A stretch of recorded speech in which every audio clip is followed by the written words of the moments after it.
ನಮಸ್ಕಾರ, ನೀವು ನೋಡ್ತಾ ಇದ್ದೀರಾ ಜಿ ಸಂವಾದದಲ್ಲಿ. ನಾನು ಪ್ರತಿಭಾ ಆನಂದ್. ವೀಕ್ಷಕರೇ, ರಾಜ್ಯ ಸರ್ಕಾರದ ಇವತ್ತಿನ ಬೆಳವಣಿಗೆಯನ್ನು ನಾವು ಗಮನಿಸ್ತಾ ಇದ್ರೆ ಕಡೆಗೂ ಕೂಡ ಪಠ್ಯ ಪುಸ್ತಕ ಪರಿಷ್ಕರಣೆಯ ಸಮಿತಿ ರಚನೆ ಆದಾಗಿನಿಂದ ಹಿಡಿದು ಇಲ್ಲಿವರೆಗೂ ಕೂಡ ಒಂದಲ್ಲ ಒಂದು ಗೊಂದಲಗಳು, ಹೋರಾಟಗಳು. ಒಂದು ಕಡೆ ಸಾಹಿತಿಗಳು ಬೀದಿಗಿಳಿದ್ರು, ಹೋರಾಟಗಾರರು ಪ್ರತಿಭಟಿಸಿದ್ರು. ಫ್ರೀಡಂ ಪಾರ್ಕ್ನಲ್ಲಿ JDSನ ಮಾಜಿ ಪ್ರಧಾನಿ HD ದೇವೇಗೌಡರಿಂದ ಹಿಡಿದು ಕುಮಾರಸ್ವಾಮಿ ಅವರಿಂದ ಹಿಡಿದು ಇನ್ನು ಕಾಂಗ್ರೆಸ್ಗೆ ಬಂದರೆ ನಾವು KPCC ಅಧ್ಯಕ್ಷ DK ಶಿವಕುಮಾರ್ ಆಗಿರಬಹುದು, ಸಿದ್ದರಾಮಯ್ಯ ಆಗಿರಬಹುದು, ಹೀಗೆ ಪ್ರತಿಯೊಬ್ಬರು ಕೂಡ ಪ್ರತಿನಿತ್ಯ ಪಠ್ಯ ಪರಿಷ್ಕರಣೆ ವಿವಾದ ಏನು ಗಗನಕ್ಕೆ ಏರ್ತಾ ಇತ್ತು. ಒಂದಲ್ಲ ಒಂದು ರೀತಿಯಾದಂತಹ ಬೆಳವಣಿಗೆಗಳಾಗ್ತಾನೆ ಇತ್ತು. ಅಂದ್ರೆ ಅಲ್ಲಿಂದ ಇಲ್ಲಿವರೆಗೂ ಕೂಡ ಆರೋಪ ಪ್ರತ್ಯಾರೋಪಗಳೇ ನಡೀತಾ ಬರ್ತಿತ್ತು. ಆದ್ರೆ ಫೈನಲಿ ಕಡೆಗೂ ಕೂಡ ಸರ್ಕಾರ ಮಣಿದಿದೆ, ಶರಣಾಗಿದೆ ಅಂತ ಹೇಳಬೇಕಾಗುತ್ತೆ. ತನ್ನ ತಪ್ಪನ್ನ ಸರಿಪಡಿಸಿಕೊಳ್ಳೋದಕ್ಕೆ ಸರ್ಕಾರ ಮುಂದಾಗ್ತಾ ಇದೆ. ಸೊ ಈ ಎಲ್ಲ ಬೆಳವಣಿಗೆಗಳಿಗೆ ಸಂಬಂಧಪಟ್ಟಂತೆ ಇವತ್ತಿನ ಚರ್ಚೆಯನ್ನು ಕೂಡ ನಾವು ಮಾಡ್ತಾ ಹೋಗೋಣ. ಸೊ ಇದೇ ಈ ಹೊತ್ತಿನ ವಿಶೇಷ, ತಲೆಬಾಗಿದ ಸರ್ಕಾರ.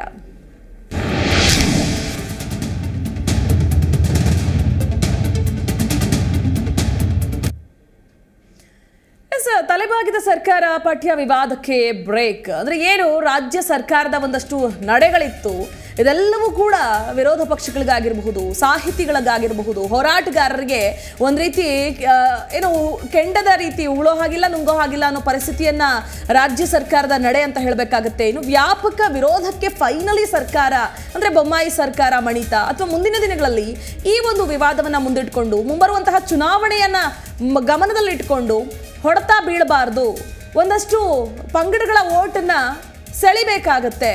ಇನ್ನು ಕೇವಲ ರಾಜ್ಯದಲ್ಲಿ ಆಗ್ತಿರುವಂತಹ ಒಂದಷ್ಟು ವಿವಾದಗಳಷ್ಟೇ ಅಲ್ಲ, ಪಠ್ಯ ಪರಿಷ್ಕರಣಾ ಸಮಿತಿಯ ವಿವಾದ ಆಗಿರಬಹುದು, ಅದಕ್ಕೆ ಆಯ್ಕೆ ಮಾಡಿದಂತಹ ಸಮಿತಿಯ ಅಧ್ಯಕ್ಷನ ಕುರಿತು ಒಂದಷ್ಟು ಹೇಳಿಕೆಗಳಾಗಿರಬಹುದು, ಆರೋಪಗಳಾಗಿರಬಹುದು, ಆಕ್ರೋಶಗಳಾಗಿರಬಹುದು. ಸೊ ಇದೆಲ್ಲದಕ್ಕೂ ಕೂಡ ಫೈನಲಿ 2023ರ ಚುನಾವಣೆಗೆ ನಮಗೆ ಎಷ್ಟರ ಮಟ್ಟಿಗೆ ಹೊಡೆತ ಬೀಳುತ್ತೆ ಅನ್ನುವಂತಹದ್ದನ್ನು ಮನಗಂಡಂತಹ ಸರ್ಕಾರ ಫೈನಲಿ ವಿವಾದವನ್ನು ಬಗೆಹರಿಸುವಂತಹ ನಿಟ್ಟಿನಲ್ಲಿ ಒಂದು ಹೆಜ್ಜೆಯನ್ನ ಇಡೋದಕ್ಕೆ ಮುಂದಾಗ್ತಾ ಇದೆ. ಬಿಟ್ಟು ಹೋದ ಅಂಶಗಳ ತಿದ್ದುಪಡಿಯನ್ನ ಹಾಗೆ ಸೇರ್ಪಡೆಗೆ ಅನುಮತಿಯನ್ನ ಕೊಟ್ಟಿದೆ. ಸೊ ಇದೆಲ್ಲವನ್ನ ನೋಡ್ತಾ ಇದ್ರೆ ಸರ್ಕಾರ ಏನು ಈ ಮುಂದಿಟ್ಟಂತಹ ಹೆಜ್ಜೆಯನ್ನ ಹಿಂದೆ ಇಡೋದಕ್ಕೆ ಎಷ್ಟೆಲ್ಲ ಕಾರಣಗಳಿರುತ್ತೆ, ಅಜೆಂಡಾ ಏನು, ಯಾವ ಒಂದು ರಾಜಕೀಯ ಉದ್ದೇಶಕ್ಕಾಗಿ ಮಣಿತು ಅನ್ನುವಂತಹ ಲೆಕ್ಕಾಚಾರವನ್ನ ರಾಜಕೀಯ ವಲಯದಲ್ಲೂ ಕೂಡ ಹಾಕಲಾಗ್ತಾ ಇದೆ. ಸೊ ಇದೇ ವಿಚಾರಕ್ಕೆ ಸಂಬಂಧಪಟ್ಟಂತೆ ಇವತ್ತಿನ ಕಾರ್ಯಕ್ರಮದಲ್ಲಿ ನಾವು ಕೂಡ ಚರ್ಚೆ ಮಾಡ್ತಾ ಹೋಗೋಣ. ಇನ್ನು ಆಪ್ನ ವಕ್ತಾರೆ ಆಗಿರುವಂತಹ ಉಷಾ ಮೋಹನ್ ಅವರು ಇವತ್ತಿನ ಸ್ಟುಡಿಯೋದಲ್ಲಿ ನಮ್ಮ ಜೊತೆ ಜಾಯ್ನ್ ಆಗಿದ್ದಾರೆ. ಮೇಡಮ್ ನಮಸ್ತೆ, ಕಾರ್ಯಕ್ರಮಕ್ಕೆ ಸ್ವಾಗತ. ಮೇಡಮ್, ಮೊದಲನೇದಾಗಿ ರಾಜ್ಯ ಸರ್ಕಾರದ ಈ ನಡೆ ಅಂದ್ರೆ ಬಿಗಿನಿಂಗ್ ಅಲ್ಲೂ ಕೂಡ ಡಿಸ್ಕಷನ್ ಅಲ್ಲಿ ನಾವು ಮೀಟ್ ಆಗಿದ್ವಿ ಇದೇ ಒಂದು ವಿಚಾರಕ್ಕೆ ಸಂಬಂಧಪಟ್ಟಂತೆ. ಏನು ರೋಹಿತ್ ಚಕ್ರತೀರ್ಥ ಅವರ ನೇಮಕ ಮಾಡೋದಾಗಿರಬಹುದು, ಆ ವ್ಯಕ್ತಿ ಎಷ್ಟರ ಮಟ್ಟಿಗೆ ಸದೃಢರಿದ್ದಾರೆ, ಆ ಸ್ಥಾನಕ್ಕೆ ಯೋಗ್ಯನಾ ಅಲ್ವಾ ಅನ್ನುವಂತಹ ಕುರಿತು ಕೂಡ ಸಾಕಷ್ಟು ಚರ್ಚೆಗಳಾಗಿತ್ತು. ಸೊ ಫೈನಲಿ ಸರ್ಕಾರ ಮುಂದಿಟ್ಟಂತಹ ಹೆಜ್ಜೆಯನ್ನ ಹಿಂದಿಡ್ತಾ ಇದೆ ಅಂದ್ರೆ ಇಲ್ಲಿ ಯಾವೆಲ್ಲ ಅಂಶಗಳನ್ನ ನಾವು ಗಮನಿಸಬೇಕಾಗತ್ತೆ? ಮೊದಲನೇದಾಗಿ ಮಕ್ಕಳಿಗೆ ವಿದ್ಯಾಭ್ಯಾಸ ಅನ್ನೋದನ್ನ ಯಾತಕ್ಕಾಗಿ ನಾವು ಕಳಿಸ್ತೀವಿ, ಸಂವಿಧಾನದ ಪ್ರತಿ ಒಂದು ಆಶಯಗಳನ್ನು ಅಲ್ಲಿ ಪೂರ್ಣಗೊಳಿಸೋದಕ್ಕೋಸ್ಕರ ನಾವು ಮಕ್ಕಳನ್ನ ವಿದ್ಯಾಭ್ಯಾಸಕ್ಕೆ ಕಳಿಸ್ತೀವಿ. ಆ ಒಂದು ವಿಚಾರಗಳನ್ನು ಈ ಪಠ್ಯ ಪುಸ್ತಕಗಳಲ್ಲಿ ನಾವು ಅದನ್ನು ಬರೆದು ತದನಂತರ ಅದು ನಮ್ಮ ಮಕ್ಕಳಿಗೆ ಹೋಗಿ ಅವರು ಒಳ್ಳೆಯ ನಾಗರಿಕರಾಗಬೇಕು ಅನ್ನೋದೊಂದೇ ಉದ್ದೇಶ.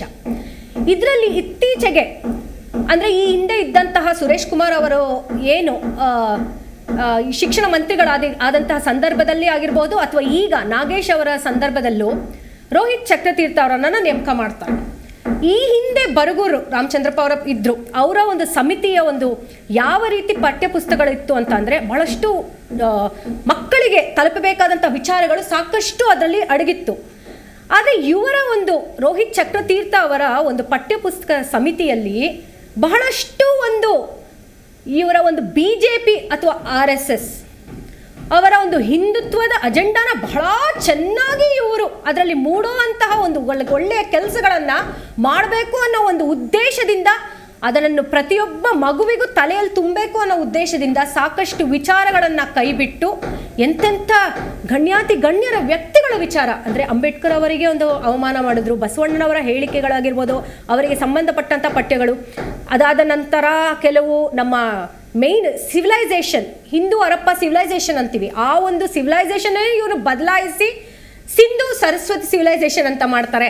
ಈ ರೀತಿ ಹಲವಾರು ವಿಚಾರಗಳನ್ನು ಕೈಬಿಟ್ಟು ಈಗ ಸಾಕಷ್ಟು ವಿವಾದಗಳ ನಂತರ ನೋಡ್ಬೋದು, ಎಷ್ಟು ವಿವಾದಗಳು ಅಂದರೆ ಸತತವಾಗಿ ಮೇನ್ ಪ್ರಾಬ್ಲಮ್ಸ್ ಏನಿದೆ, ಮೂಲ ಪ್ರಾಬ್ಲಮ್ಸ್ ಅದನ್ನು ಬಿಟ್ಟು ಕೇವಲ ಪರಿಷ್ಕರಣೆ ಪರಿಷ್ಕರಣೆ ಅಂತ ಹೇಳಿ 2 ತಿಂಗಳ ಸುಮ್ಮನೆ ವ್ಯರ್ಥ ಮಾಡಿದ್ರು ನಮ್ಮ ಈ ರಾಜ್ಯ ಸರ್ಕಾರ. ಅದು ಅವಶ್ಯಕತೆ ಇದೆಯಾ ಅನ್ನೋದನ್ನ ನಾವು ಗಮನಿಸಬೇಕಾಗಿದೆ. ಮೇಡಮ್, ಮುಂದಿನ ಒಂದು ಹಂತದಲ್ಲಿ ನಾನು ನಿಮ್ಮನ್ನ ಮತ್ತಷ್ಟು ಮಾಹಿತಿನ ಪಡೆದುಕೊಳ್ತೀನಿ. ಇದೀಗ ಕಾಂಗ್ರೆಸ್ನ ವಕ್ತಾರರಾಗಿರುವಂತಹ ನಟರಾಜ್ ಗೌಡ ಅವರು ನಮ್ಮ ಜೊತೆ ಝೂಮ್ ನಲ್ಲಿ ಜಾಯ್ನ್ ಆಗಿದ್ದಾರೆ. ಸರ್ ನಮಸ್ತೆ, ಕಾರ್ಯಕ್ರಮಕ್ಕೆ ಸ್ವಾಗತ.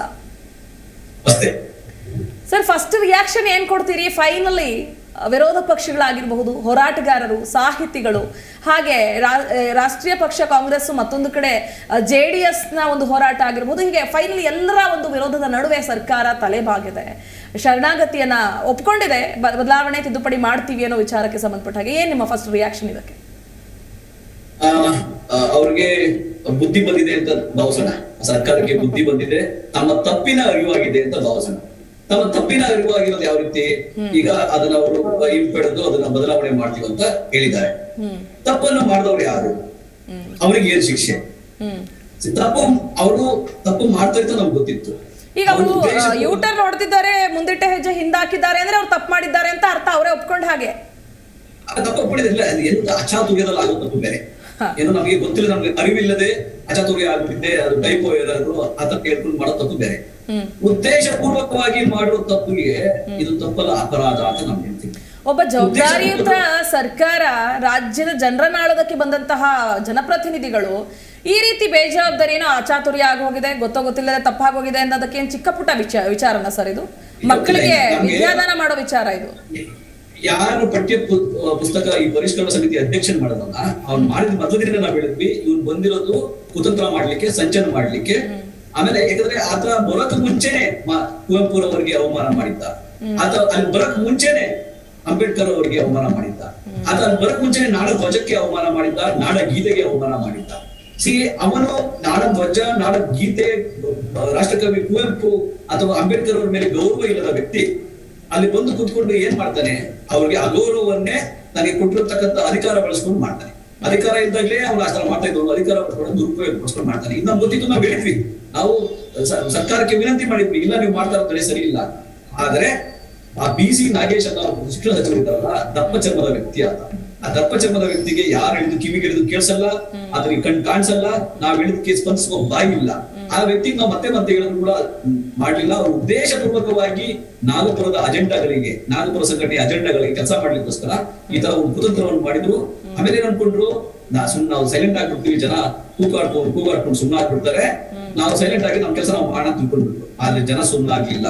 ಕೇವಲ ಕಾಂಗ್ರೆಸ್ ಪಕ್ಷ, JDS ಅಂತಲ್ಲ, ಎಲ್ಲಾ ಕನ್ನಡ ಪರ ಸಂಘಟನೆಗಳು, ರೈತ ಪರ ಸಂಘಟನೆಗಳು, ಅಂಬೇಡ್ಕರ್ ಪರ ಸಂಘಟನೆಗಳು, ದಲಿತ ಸಂಘಟನೆಗಳು, ಸ್ವಾಮೀಜಿಗಳು ಎಲ್ಲರೂ ಯಾವಾಗ ಧ್ವನಿ ಎತ್ತಿದ್ರು, ಆಯ್ತಾ?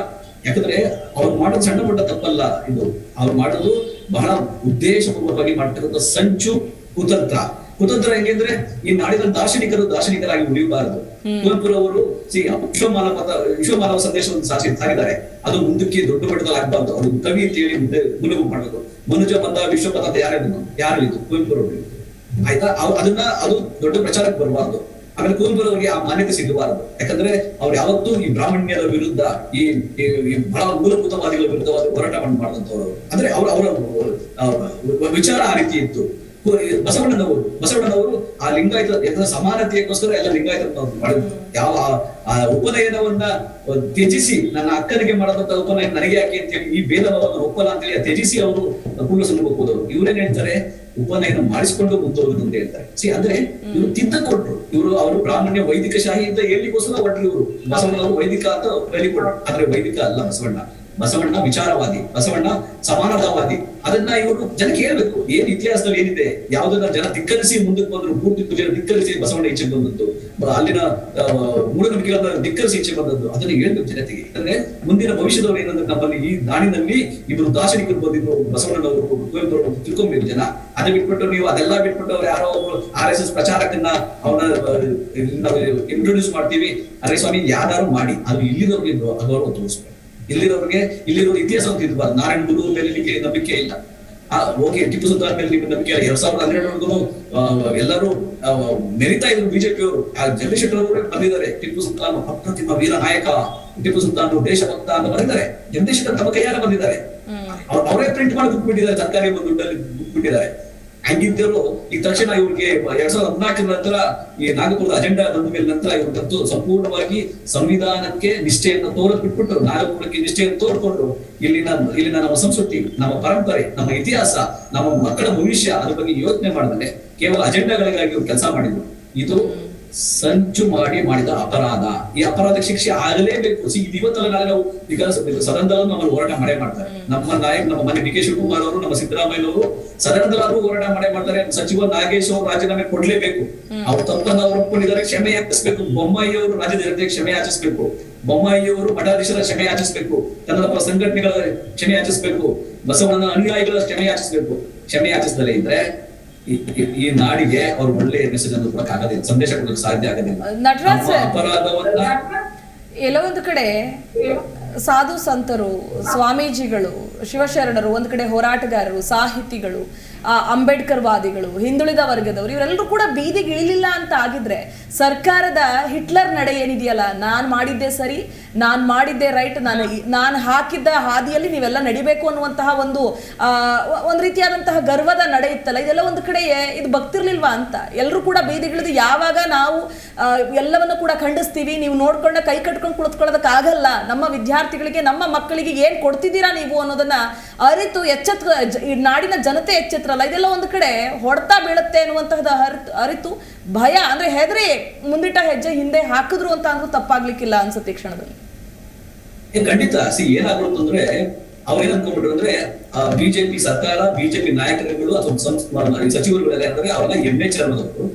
ಆ ಎಮ್ಮೆ ಚರ್ಮದ ಮೇಲೆ ಮಳೆ ಬಿದ್ದರೆ ಏನಾಗಲ್ಲ, ಸೊ ಬಿಡಿ ಪರವಾಗಿಲ್ಲ, ಇವರೆಲ್ಲ ಏನೋ ನಮ್ಮ ಮೇಲೆ ಗೋರ್ಕಲ್ಲ ಮೇಲೆ ಮನೆ ಸೋದಂತೆ ಅಂತ ಹೇಳಿ ಇವರ ಮನೆ ಇದನ್ನು ಸುಮ್ಮನಾಗ್ತಾ ಇರ್ತಾರೆ, ನಾವು ಹರ್ಚ್ಕೊಳ್ಳಿ ನಾವು ಸುಮ್ಮನಾಗ್ತಿದ್ರು. ಆದರೆ ಯಾವತ್ತು ಅವ್ರು ಪ್ರತಿದಿನ ದಿನಕ್ಕೊಂದು ಮಾಹಿತಿ ಈಚೆ ಬರೋದಂತು. ಯಾಕಂದ್ರೆ ಒಂದು ಕುವೆಂಪು ಅವರ ಮೇಲೆ ಅವಮಾನ ಮಾಡಿ ಬಂತು, ಒಂದು ಬಸವಣ್ಣನವರ ಮೇಲೆ ಬಂತು, ಸಂವಿಧಾನ ಶಿಲ್ಪಿಯ ಅಂಬೇಡ್ಕರ್ ಅವರ ಸಂವಿಧಾನ ಶಿಲ್ಪಿಯ ಅದಕ್ಕಿಂತ ದುರಂತ ಯಾವುದಿದೆ. ಒಂದೊಂದು ಪ್ರತಿಯೊಂದು ದಿನ ಪ್ರತಿನಿತ್ಯ ಒಂದು ಈಚೆ ಬರ ಶುರು ಮಾಡಿದ್ರು. ಬಾಲಗಂಗಾಧರ ಸ್ವಾಮೀಜಿ ಮೇಲೆ ಇವ್ರಿಗೆ ಗೌರವ ಇಲ್ಲ, ಬಿಜಿಎಸ್ ಆಮೇಲೆ ಸಿದ್ಧಗಂಗಾ ಶ್ರೀಧರ ಮೇಲೆ ಇವ್ರಿಗೆ ಗೌರವ ಇಲ್ಲ. ಅವರ ಪಠ್ಯವನ್ನೇ ಒಂದು ಪ್ಯಾರಾಗಟ್ಲೆ ಪಠ್ಯವನ್ನು ಒಂದು ಲೈನ್ ಸೆಂಟೆನ್ಸ್ ನಿಲ್ಲಿಸ್ಬಿಟ್ರು ಇವರು. ಅವರ ತ್ರಿವಿಧ ದಾಸೋಹವನ್ನ ಜನತೆಗೆ ಹೇಳ್ಬಾರ್ದ, ಪ್ರಪಂಚಕ್ಕೆ ಹೇಳ್ಬಾರ್ದ. ನಾವು ನಮ್ಮ ನಾಡಿನ ಒಂದು ಮೇರು ವ್ಯಕ್ತಿತ್ವ ಅವ್ರನ್ನ ನೀವು ಕಡೆ ಕಳಿಸ್ಬಿಟ್ರು. ದಿನಕ್ಕೊಂದು ಈಚೆಗೆ ಬರ್ತಾ ಹೋಯ್ತು, ದಿನಕ್ಕೂ ಇದು ಹೆಚ್ಚಿಗೆ ಆಗ್ತಾ ಹೋಯ್ತು. ಇವರ ಕುತಂತ್ರ ಕಪಟತನ ಜಾಹೀರಾಯ್ತಲ್ಲ. ಆಮೇಲೆ ಕರೆಕ್ಟ್, ಯಾಕಂದ್ರೆ ಇವ್ರಿಗೆ ಏನಂದ್ರೆ ಇವರ ಸಂಸ್ಕೃತಿ ಜರ್ಮನಿಂದ ಬಂದಿದೆ. ಇವ್ರ ಸಂಸ್ಕೃತಿ ಆ ಹಿಟ್ಲರ್ ಸಂಸ್ಕೃತಿ ಏನಿದೆ, ನಾಜಿಗಳ ಸಂಸ್ಕೃತಿ ಏನಿದೆ, ಅದೇ ರೀತಿಯ ಸಂಸ್ಕೃತಿಯನ್ನ ಈ ಮೂಲಭೂತವಾದಿಗಳು, ಈ ಸಿದ್ಧಾಂತವನ್ನು ಹೊಂದಿರ್ತಕ್ಕಂಥ ನಾಗಪುರ ಸಂಘಟನೆಯವರು ಹೊಂದಿದ್ದಾರೆ.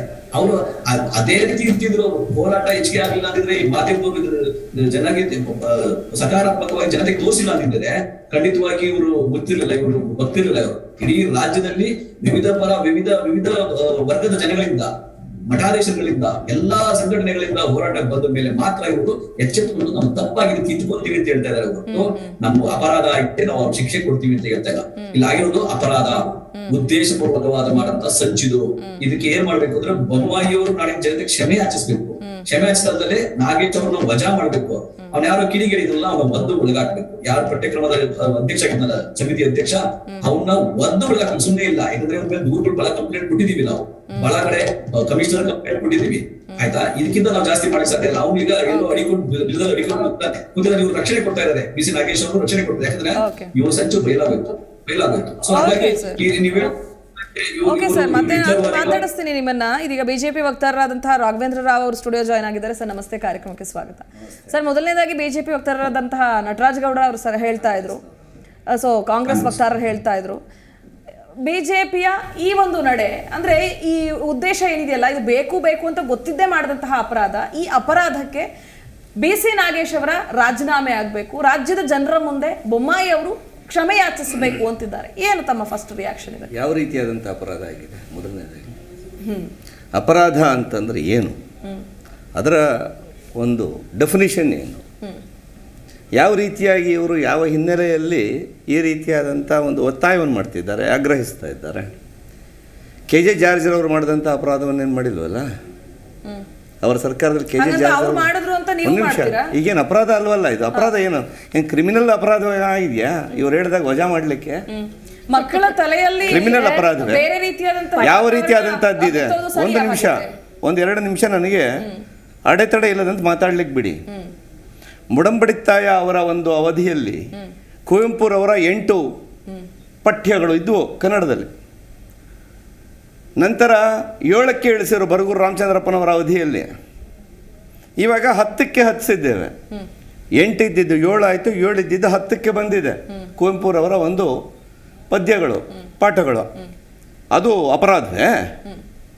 ಏನು ಅವತ್ತಿನ ದಿವಸ ಕುವೆಂಪುರವರು ಭಾರತಾಂಬೆಯೇ ಜನಿಸಿ ನಿನ್ನೊಳು ಧನ್ಯನಾದನು ದೇವಿಯೇ, ನಿನ್ನ ಪ್ರೇಮದಿ ಬೆಳೆದ ಜೀವವು ಮಾನ್ಯವಾದುದು ತಾಯಿಯೇ, ನಿನ್ನ ಅಂಕದ ಮಂಗಳಾಂಗಣದೊಳೆನ್ನ ಕಣ್ಣನ್ನು ತೆರೆದೆನು, ನಿನ್ನ ಮೈಮೆಯ ಬರವೆನೋ, ನಿನ್ನ ಹೆಸರನ್ನು ಕರೆವೆನು, ನಿನ್ನ ಸೇವೆಯೊಳು ಅಳಿವ ಭಾಗ್ಯಕ್ಕೆ ಸಕಲ ಭಾಗ್ಯವ ತೊರವೆನು ಅಂತ ಕುವೆಂಪುರವರು ತಾಯಿ ಭಾರತ ಮಾತೆಯ ಬಗ್ಗೆ ಕನ್ನಡ ಮಾತೆ ಹಾಡಿರ್ತಕ್ಕಂಥ ಒಂದು ಪದ್ಯವನ್ನು ಪ್ರಾರ್ಥನೆ ಅಂತ ಇಟ್ಟಿದ್ದರು 7ನೇ ತರಗತಿಗೆ. ಅದನ್ನು ಕಿತ್ತಿ ಹಾಕಿದಂಥ ಕೀರ್ತಿ ಯಾರಿಗೆ ಸಲ್ಲತ್ತೆ? 3ನೇ ತರಗತಿಯಲ್ಲಿ ಒಂದು ಹೂವಿನ ಪರಿಚಯಗಳನ್ನು ಮಾಡಿಕೊಡ್ತಕ್ಕಂತಹ ಹೂವನ್ನು ಮಾರುತ್ತ ಹೂವಾಡಗಿತ್ತಿ ಹಾಡುತ್ತಾ ಬರುತಿಗಳು, ಬಗೆ ಬಗೆ ಹೂವುಗಳ ಮಾರುತ ಬರುತಿಗಳು ಅಂತ ಹೂವುಗಳ ಬಗೆಗಳನ್ನು ವಿವರಿಸ್ತಕ್ಕಂತಹ ಒಂದು ಪದ್ಯ ಇತ್ತು. ಆ ಪದ್ಯವನ್ನು ಕಿತ್ತಾಕಿದಂತಹ ಕೀರ್ತಿ ಯಾರಿಗೆ ಸಲ್ಲುತ್ತೆ? ನಂಜನಗೂಡಿನ ರಸಬಾಳೆ, ತಂದಿಹೆ ಕೊಡಗಿನ ಕಿತ್ತೇಳೆ, ದೇವನಹಳ್ಳಿಯ ಚಕ್ಕೋತ, ಧಾರವಾಡದ ಆಪೂಸು, ತಂದಿಹೆ ಸಿಹಿ ಸಿಹಿ ಅನಾನಸು ಅಂತ ಇದ್ದಂತಹ ಹಣ್ಣುಗಳ ವೆರೈಟಿಗಳನ್ನು ತಿಳಿಸ್ತಕ್ಕಂತಹ ಅರ್ಥಗರ್ಭಿತವಾದಂತಹ ಪದ್ಯಗಳನ್ನು ಕಿತ್ತು ಹಾಕಿದಂತಹ ಕೀರ್ತಿ ಯಾರಿಗೆ ಸಲ್ಲುತ್ತೆ? ಕುವೆಂಪುರವರು ಬರೆದಂತಹ ಅನಲೆ ಅಂತಕ್ಕಂತಹ ಆ ಒಂದು ಮೇರು ಕೃತಿ, ಅಜ್ಜಯ್ಯನ ಅಭ್ಯಂಗನ ಅಂತಕ್ಕಂತಹ ಆ ಒಂದು ಮೇರು ಮಹಾಪ್ರಬಂಧ, ಅದನ್ನು ಕಿತ್ತು ಹಾಕಿದಂತಹ ಮೊದಲನೇ ಲ್ಯಾಂಗ್ವೇಜಲ್ಲಿ, ಫಸ್ಟ್ ಲ್ಯಾಂಗ್ವೇಜಲ್ಲಿ ಇದ್ದಂತಹ ಅಂತಹ ಒಂದು ಅಪಾರವಾದಂತಹ ಮಹಿಮೆಯುಳ್ಳಂತಹ ಪಠ್ಯಗಳನ್ನು ಕಿತ್ತು ಹಾಕಿದಂತಹ ಕೀರ್ತಿ ಯಾರಿಗೆ ಸಲ್ಲುತ್ತೆ? ಬಸವಣ್ಣನವರ ಬಗ್ಗೆ 6ನೇ ತರಗತಿಯಲ್ಲಿ ಒಂದು, 8ನೇ ತರಗತಿಯಲ್ಲಿ ಒಂದು ರೀತಿಯಲ್ಲಿ ಪಠ್ಯವನ್ನು ಬರೆದಂತಹ, ನಾನೇ ಹಾಕಿದ್ದೆ, ನನ್ನ ಹತ್ರನೇ ಫೋಟೋ ಇದೆ, ಬೇಕಾದರೆ ನಾನು ತೋರಿಸ್ತೀನಿ. ಅದನ್ನು ಆ ರೀತಿಯಾಗಿ ಅಪಭ್ರಂಶವಾಗಿ 6ನೇ ತರಗತಿಯಲ್ಲಿ ಮಕ್ಕಳು ಒಂದು ರೀತಿಯಲ್ಲಿ ಓದಬೇಕು, ಅದೇ ಮಕ್ಕಳು 8ನೇ ತರಗತಿಗೆ ಬಂದಾಗ ಇನ್ನೊಂದು ರೀತಿಯಲ್ಲಿ ಓದಬೇಕು. ಈ ರೀತಿಯಾದಂಥ ಅಪಭ್ರಂಶಗಳನ್ನು ಮಾಡಿದವರು ಯಾರು? ಇದೇ ಶಂಕರಾಚಾರ್ಯರ ಬಗ್ಗೆ 6ನೇ ತರಗತಿಯಲ್ಲಿ ಕೊಡ್ತಾರೆ, ಅವರು 8ನೇ ಶತಮಾನದಲ್ಲಿದ್ದವರು ಅಂತ. 8ನೇ ತರಗತಿಗೆ ಬಂದಾಗ ಕೊಡ್ತಾರೆ 10ನೇ ಶತಮಾನದಲ್ಲಿದ್ದವರು ಅಂತ. ಶಂಕರಾಚಾರ್ಯರು, ಮಧ್ವಾಚಾರ್ಯರು, ರಾಮಾನುಜಾಚಾರ್ಯರ ಅವರ ಒಂದು ಕಾಲಮಾನಗಳನ್ನೇ ಬದಲಾವಣೆ ಮಾಡಿಬಿಡ್ತಾರೆ 6ನೇ ತರಗತಿಗೂ 8ನೇ ತರಗತಿಗೂ. ಸೊ ಇಷ್ಟೆಲ್ಲ ವ್ಯತ್ಯಾಸ, ಇಷ್ಟೆಲ್ಲ ಭಕ್ತಿ ಪ್ರಧಾನವಾದಂತಹ ಒಂದು ಆ ಅವಧಿಯಲ್ಲಿ ಇಷ್ಟೆಲ್ಲ ವ್ಯತ್ಯಾಸಗಳಾಗಿರ್ತಕ್ಕಂಥದ್ದನ್ನು ತಿದ್ದಿ ಸರಿಪಡಿಸಿ ಕೊಟ್ಟಿರ್ತಕ್ಕಂಥದ್ದು ಯಾಕೆ ನೀವು ನಿಮ್ಮ ವಿರೋಧ ಪಕ್ಷದ ಸ್ಥಾನದಲ್ಲಿದ್ದಂಥ ಸಂದರ್ಭದಲ್ಲಿ ಯಾಕೆ ಇದೆಲ್ಲವನ್ನ ಆಗ ಪ್ರಸ್ತುತ ಪಡಿಸಲಿಲ್ಲ? ಯಾಕೆ ಹೋರಾಟಗಳು ಮಾಡಲಿಲ್ಲ? ಇವರು ಅವತ್ತಿನ ದಿವಸ, ಇವತ್ತು ನಾವು ನೋಡಿ ನಮಗೆ ಧೈರ್ಯ ಇದೆ, ಬಿಜೆಪಿ ಸರ್ಕಾರಕ್ಕೆ ಇವತ್ತಿನ ದಿವಸ ಧೈರ್ಯ ಇರೋದಕ್ಕೆ ಪಬ್ಲಿಕ್ ಡೊಮೈನಲ್ಲಿ ಬಿಟ್ಟಿದ್ದೇವೆ. ಇವರು ಪಬ್ಲಿಕ್ ಡೊಮೈನಲ್ಲಿ ಬಿಡೋ ಅಂತ ಸಾಹಸವನ್ನೇ ಮಾಡಲಿಲ್ಲ, ಅಂಥ ಒಂದು ಮನಸ್ಸು ಅವ್ರಿಗೆ ಬರಲಿಲ್ಲ. ಅಂತಹ ಒಂದು ದೊಡ್ಡ ವಿಶಾಲವಾದಂತಹ ಮನಸ್ಸು ಅವರಿಗೆ ಬಂದಿದ್ದರೆ ಪಬ್ಲಿಕ್ ಡೊಮೈನಲ್ಲಿ ಬಿಟ್ಟಿದ್ದರೆ ಇವತ್ತು ನಾವೇನು ಬಿಟ್ಟಿದ್ದೇವೆ ಪಬ್ಲಿಕ್ಕಿಂದ ಅಬ್ಜೆಕ್ಷನ್ ಕರೆದಿದ್ದೇವೆ. ಆ ಒಂದು ಉದಾರವಾದಂಥ ಮನಸ್ಸು ಅವರು ತೋರಿಸಿದರೆ, ಉದಾರವಾದಂಥ ಮನಸ್ಸನ್ನು ಅವರು ತೋರಿಸಲಿಲ್ಲ. ಈಗ ನಾನು ಅವರ ರೀತಿಯಾಗಿ ಆಕ್ರೋಶ ಭರಿತವಾಗಿಯೋ ಆವೇಶ ಭರಿತವಾಗಿಯೋ ನಾನು ಮಾತಾಡ್ತಾ ಇಲ್ಲ. ಇರ್ತಕ್ಕಂಥ ವಿಚಾರಗಳನ್ನು ಜನರ ಮುಂದೆ ಇಟ್ಟಿದ್ದೇವೆ, ಜನರು ತೀರ್ಮಾನ ತಗೊಳ್ತಾರೆ. ಹಾಗಿದ್ದರೆ ಜನರು ಅಬ್ಜೆಕ್ಷನ್ ಅನ್ನು ಕೊಡ್ತಾರೆ. ಹಿಂದಿಡೋದಕ್ಕೆ ಏನು ಕಾರಣ? ಈಗ ಯಾವುದರಲ್ಲಿ ಇಟ್ಟಿದ್ದೇವೆ? ಇವಾಗ ನಾವು ಪಬ್ಲಿಕ್ ಡೊಮೈನಿಗೆ ಬಿಡ್ತಕ್ಕಂಥದ್ದು ಇಟ್ಟ ಹೆಜ್ಜೆ ಹಿಂದಿಟ್ಟಾಗ ಅಲ್ಲ, ಅದು ಪಬ್ಲಿಕ್ಕಿಗೆ ನಾವು ಸಾರ್ವಜನಿಕರಿಗೆ ಅವಕಾಶ ಕೊಟ್ಟಿರ್ತಕ್ಕಂಥದ್ದು ಇಟ್ಟ ಹೆಜ್ಜೆ ಹಿಂದಿಟ್ಟ ಹಾಗೆ. ಯಾವಾಗಲಾಗಲಿ ನಾವು ಆ ಧೈರ್ಯವನ್ನಾದ್ರೂ ಮಾಡಿದೀವಲ್ಲ. ಆಯ್ತು, ಅಟ್ಲೀಸ್ಟ್ ಎಲ್ಲರೂ ಯಾರು ನೋಡಿ ಒಂದು ಹೇಳ್ತೀನಿ, ಯಾರ್ಯಾರು ಇವತ್ತಿನ ದಿವಸ, ಒಂದು ನಿಮಿಷ ಮೇಡಮ್, ಇವತ್ತಿನ ದಿವಸ 16 ಲೇಖಕರು ನಮ್ಮ ಪಠ್ಯಗಳನ್ನು ತೆಗೆದು ಪತ್ರಗಳನ್ನು ಕೊಟ್ಟಿದ್ದಾರೆ. ಅವರ ಪಠ್ಯಗಳೇ ಇಲ್ಲ ಅಲ್ಲಿ. ಯಾರು ಅವರು ಅಂದರೆ ಪಠ್ಯ ಪುಸ್ತಕವನ್ನೇ ಓದದೆ ನನ್ನ ಪಠ್ಯ ಇದೆಯಾ ಇಲ್ವಾ ಅಂತ ನೋಡಿಕೊಳ್ಳದೆ ಅವರು ತೆಗೀರಿ ಅಂತಾರೆ, ತೆಗೀತೀವಿ ಖಂಡಿತವಾಗಿಯೂ. ಒಂದು ಹೇಳ್ತೀನಿ ನೋಡಿ, ಇವರ ಒಂದು ಏನು ಈ ಹಿಂದೆ ಇವರುಗಳು ಏನು ಈ ಗಂಜಿ ಕೇಂದ್ರಗಳು ಅಂತ ಮಾಡ್ಕೊಂಡ್ಬಿಟ್ಟಿದ್ರಲ್ಲ, ಆ ಗಂಜಿ ಕೇಂದ್ರಗಳ ಒಂದು ನೆರಳಿನ ಅಡಿಯಲ್ಲಿ ಬಾಳ್ತಾ ಬಂದಂಥವ್ರು, ಅಂಥವರ ಒಂದು ಇದಕ್ಕೆ ಇವತ್ತು ನಾವು ಸೊಪ್ಪು ಹಾಕ್ಲಿಕ್ಕೆ ಹೋಗೋದು ಇಲ್ಲ. ಇವತ್ತು ಅವ್ರು ಬೇಡ ಬಿಡಿ, ಚಿಂತೆ ಇಲ್ಲ, ನಾನು ತೆಗೆದಾಕ್ತೀವಿ. ಈಗ ನೋಡಿ, ನಾಡಿನ ಕವಿಗಳಿಗೆ, ಆ ಚಿಂತಕರಿಗೆ, ಪ್ರಗತಿಪರರಿಗೆ ಇವರು ಕೂಡ ಗೌರವ ಗಂಜಿ ಗಿರಾಕಿಗಳು ಅಂತ. ಹೌದು. ಬಹಳ ಇದೊಂದು ದುರಂತ. ಇದೊಂದು ಬಿಜೆಪಿ ಹೋಗ್ತಾ ಇರ್ತಾರೆ, ಹೇಳ್ಬಾರ್ದು. ಅದು ಎಸ್ಪೆಷಲಿ ನಿಮ್ಮಂತ ಮೇಧಾವಿಗಳು ಅಥವಾ ಓದಿದಿರುವಂತವ್ರು ಹೇಳ್ಬಾರ್ದು.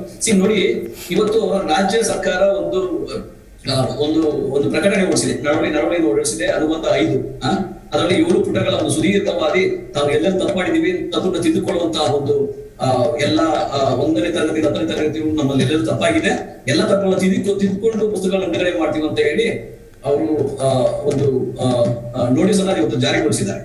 ಅಂದ್ರೆ ತಮ್ಮ ತಪ್ಪಾಗಿದೆ ಅಂತ ಒಪ್ಕೊಂಡಿದ್ದಾರೆ. ಸರ್ಕ್ಯುಲರ್ ಬಂದಿದೆ, ಸರ್ಕ್ಯುಲರ್ ನೋಟಿಸ್. ಹೌದು, ಸರ್ಕಾರ ತಮ್ಮ ತಪ್ಪಾಗಿದೆ ಅಂತ ಒಪ್ಕೊಂಡಿದೆ. ಆದ್ರೆ ನಿಜವಾದ ತಪ್ಪು ಏನಾಗಿದೆ, ಅಂಬೇಡ್ಕರ್ ಅವರ ಸಂವಿಧಾನ ಶಿಲ್ಪಿಯ ಪದವನ್ನು ತೆಗೆದುಕೊಂಡಿದ್ದಾರೆ ಅಂಬೇಡ್ಕರ್ ಮುಂದೆ. ಅದನ್ನ ಬಿಜೆಪಿ ಹೋಗ್ತಾರೋ ಅಥವಾ ಸರ್ಕಾರದ ಒಂದು ಅಧಿಕೃತ ನಿಲುವ ಇದು, ಅಂಬೇಡ್ಕರ್ ಅವರು ಸಂವಿಧಾನ ಶಿಲ್ಪಿ ಅಲ್ಲ ಅನ್ನೋದು ತಮ್ಮ ನಿಲುವ.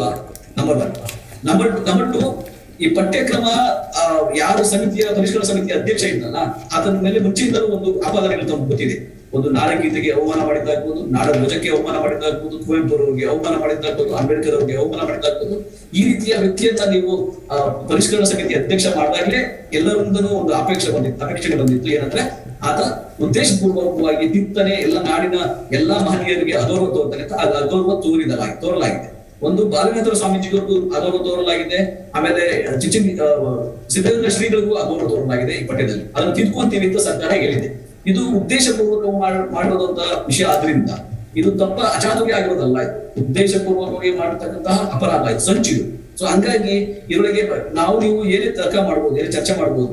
ನಾಡಿನ ಎಲ್ಲಾ ಕವಿಗಳು, ಸಾಹಿತಿಗಳು, ಸ್ವಾಮೀಜಿಗಳು, ಕನ್ನಡ ಪರ ಸಂಘಟನೆಗಳು, ರೈತ ಪರ ಸಂಘಟನೆಗಳು, ದಲಿತ ಪರ ಸಂಘಟನೆಗಳು ಎಲ್ಲರ ಹೋರಾಟಕ್ಕೆ ಮಣಿದ ಸರ್ಕಾರ ಇದನ್ನ ವಾಪಸ್ ತಗೊಂಡಿದೆ. ಅದು ತಪ್ಪಲ್ಲ, ಅಪರಾಧ ಮಾಡಿದ್ದಾರೆ. ಸೊ ಅದಕ್ಕಾಗಿ ಏನಂದ್ರೆ 2 ಬೇಡಿಕೆ ಇದೆ. ಒಂದು, ಯಾರ ಪಠ್ಯಕ್ರಮದ ಪರಿಷ್ಕರಣ ಸಮಿತಿ ಅಧ್ಯಕ್ಷ ಕಿಡಿಗೇಡಿನಲ್ಲ ಅವ್ರನ್ನ ಒಳಗಾಗಬೇಕಾಗಿರೋದು, ಯಾಕಂದ್ರೆ ದೂರುಗಳು ದಾಖಲಾಗಿದೆ. 2ನೇದು BC ನಾಗೇಶ್ ಅವರ ವಜಾ ಅಥವಾ ರಾಜೀನಾಮೆ. ಆಮೇಲೆ 3ನೇದು ನಾಡಿನ ಮುಖ್ಯಮಂತ್ರಿಗಳ ಕ್ಷಮೆ. ಯಾಕಂದ್ರೆ ಅಗೌರವ ತೋರಿದ್ದಾರೆ, ಅಂಬೇಡ್ಕರ್ ಅವರಿಗೆ ಅಗೌರವ ತೋರಿದ್ದಾರೆ, ಕುವೆಂಪು ಅವರಿಗೆ ಅಗೌರವ ತೋರಿದ್ದಾರೆ, ಬಸವಣ್ಣನಿಗೆ ಅಗೌರವ ತೋರಿದ್ದಾರೆ, ಚುಂಚನಗಿರಿ ಸ್ವಾಮೀಜಿಗಳಿಗೆ ಅಗೌರವ ತೋರಿದ್ದಾರೆ, ಸಿದ್ಧಗಂಗಾ ಶ್ರೀಗಳಿಗೆ ಅಗೌರವ ತೋರಿದ್ದಾರೆ ಅವರ ಪಠ್ಯಕ್ರಮದಲ್ಲಿ. ಸೊ ಹಂಗಿರ್ಬೇಕಾದ್ರೆ ನೀವು ಕ್ಷಮೆ ಯಾಚಿಸಬಾರದು ಅನ್ನೋದು ಎಷ್ಟು ಸಮಂಜಸ. ಈಗ ಅವರು ಬಹಳ ಚೆನ್ನಾಗಿ ಅದರದ್ದು ವಿಸ್ತರಣೆ ಮಾಡ್ತಿರೋ, ನಾನು ಅದನ್ನೇ ಹೇಳಲಿಕ್ಕೆ ಬಯಸಿದಿಲ್ಲ. ಅದಕ್ಕೆ ಸಂಬಂಧಪಟ್ಟಂಗೆ ಇವರು ಉದ್ದೇಶಪೂರ್ವಕವಾಗಿ ಈ ಪಠ್ಯ ಪರಿಷ್ಕರಣೆ ರೋಹಿತ್ ಚಕ್ರತೀರ್ಥ ಅವ್ರ ಕಡೆಯಿಂದ ಮಾಡಿಸಿ ಅದನ್ನ ಆಕ್ಚುಲಿ ಮರುಪರಿಶೀಲನೆಗೆ ಕಳಿಸ್ಬೇಕಾಗಿತ್ತು. ಅಲ್ಲೊಂದು ಸಮಿತಿ ಫಾರ್ಮ್ ಆಗುತ್ತೆ, ಇನ್ನೊಂದು ಹೈಯರ್ ಸಮಿತಿ, ಅವರು ಮರುಪರಿಶೀಲನೆ ಮಾಡಿ ತದನಂತರನೇ ಅದ್ರ ಮುದ್ರಣಕ್ಕೆ ಹೋಗ್ಬೇಕಾಗತ್ತೆ. ಆ ಸಂದರ್ಭದಲ್ಲಿ ಮರುಪರಿಶೀಲನೆ ಆಗ್ಲೇ ಇಲ್ಲ, ಈ ಬಾರಿ ಇದು ಆಗ್ಲೇ ಇಲ್ಲ. ಡೈರೆಕ್ಟ್ ಆಗಿ ಇವರು ಒಂದು ಕಂಪ್ಲೀಟ್ ಆಗಿ ಟೆಕ್ಸ್ಟ್ ಬುಕ್ ನ ಚೇಂಜ್ ಮಾಡೋ ವಿಚಾರಕ್ಕೆ ಬರ್ತಾರೆ.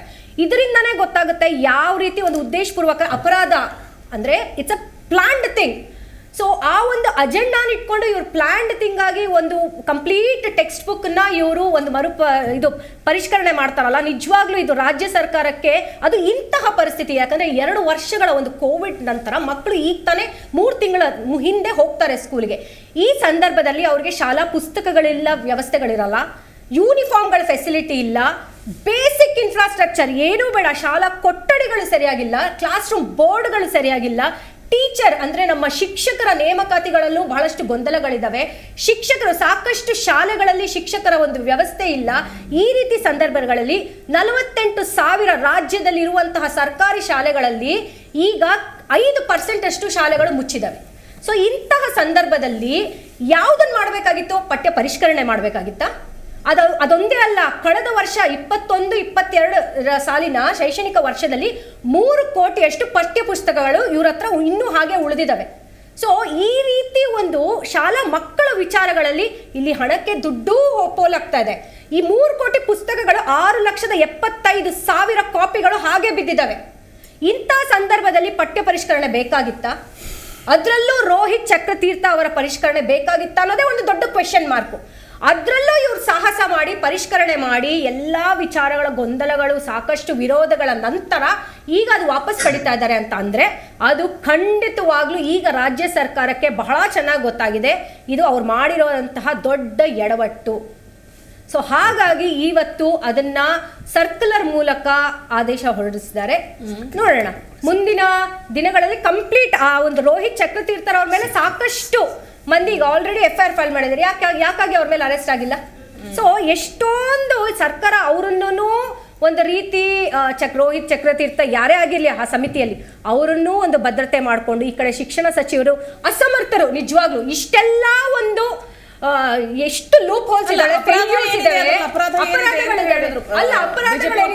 ಇದಕ್ಕಿಂತ ನಮ್ಮ ಸಂವಿಧಾನದ ಶಿಲ್ಪಿ ಅಂತ ಅಂಬೇಡ್ಕರ್ ಅವ್ರನ್ನ ಅಂದ್ರೆ ಅವ್ರು ಎಷ್ಟು ಟೀಕೆ ಮಾಡಿದ್ದಾರೆ, ಅದಕ್ಕಿಂತ ದೊಡ್ಡ ಅಪರಾಧ ಇವ್ರು ಕಾಣಿಸ್ತಿಲ್ವ ಅನ್ನೋದು ನನಗೆ ನಿಜವಾಗ್ಲೂ ಹಾಸ್ಯಾಸ್ಪದ. ಇಂತ ನಿಜವಾಗ್ಲೂ ಏನ್ ಹೇಳ್ತಾರೆ ಇವ್ರು. ಅದ್ರಲ್ಲೂ ಆ ರೋಹಿತ್ ಚಕ್ರತೀರ್ಥ ಅವರನ್ನು ನೀವು ನೋಡಿದ್ರೆ ಆಯ್ತಲ್ವಾ, ಅವ್ರ ಬಗ್ಗೆ ಅಂತೂ ಹೇಳೋದಕ್ಕೆ ಪದಗಳೇ ಸಾಲದು. ಆಯಿತು, ಇವಾಗ ನೀವೆಲ್ಲ ಹೇಳಿದ್ರಿ, ಇಬ್ಬರು ಹೇಳಿದ್ದನ್ನು ನಾನು ಕೇಳಿಸ್ಕೊಂಡಿದ್ದೀನಿ. ನಟರಾಜ್ ಗೌಡರು ಹೇಳಿದ್ದನ್ನು, ಮೇಡಮ್ನವ್ರು ಹೇಳಿದ್ದನ್ನು ಇಬ್ಬರೂ ನಾನು ಕೇಳಿಸ್ಕೊಂಡಿದ್ದೇನೆ.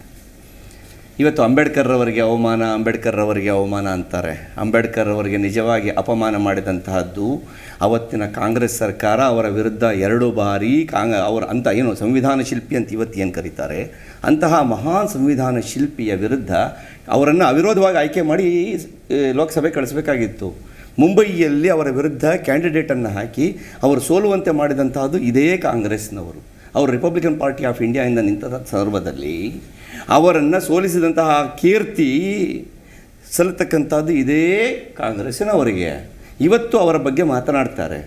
ಅವರು ಆರ್ಟಿಕಲ್ 370 ವಿರೋಧಿಸಿದಂತಹ ಸಂದರ್ಭದಲ್ಲಿ, ಅವರು ಫಾರಿನ್ ಟೂರ್ಗೆ ಹೋಗಿದ್ದಂತಹ ಸಂದರ್ಭದಲ್ಲಿ, ಅವರು ಇಲ್ಲದೇ ಇದ್ದಂತಹ ಸಂದರ್ಭದಲ್ಲಿ ಆ ಆರ್ಟಿಕಲ್ 370 ನೆಹರು ಅವರ ಸರ್ಕಾರ ಜಾರಿಗೆ ತಂದು ಅದನ್ನು ಲೋಕಸಭೆಯಲ್ಲಿ ರಾಜ್ಯಸಭೆಯಲ್ಲಿ ಮಂಡಿಸಿ ಅದನ್ನು ಪಾಸ್ ಮಾಡಿಸಿ ಅವರಿಗೆ ಅವಮಾನ ಮಾಡಿದಂಥದ್ದು ಇದೇ ಕಾಂಗ್ರೆಸ್ ಸರ್ಕಾರ ಅಂತಕ್ಕಂಥದ್ದನ್ನು ಇವತ್ತು 2 ಪಕ್ಷಗಳವರು ಮರೆತು ಮಾತನಾಡ್ತಿದ್ದಾರೆ ಅಂತಂದರೆ ತಪ್ಪಾಗಲ್ಲ ಅಂತ ಅಂದ್ಕೊಂಡಿದ್ದೇನೆ.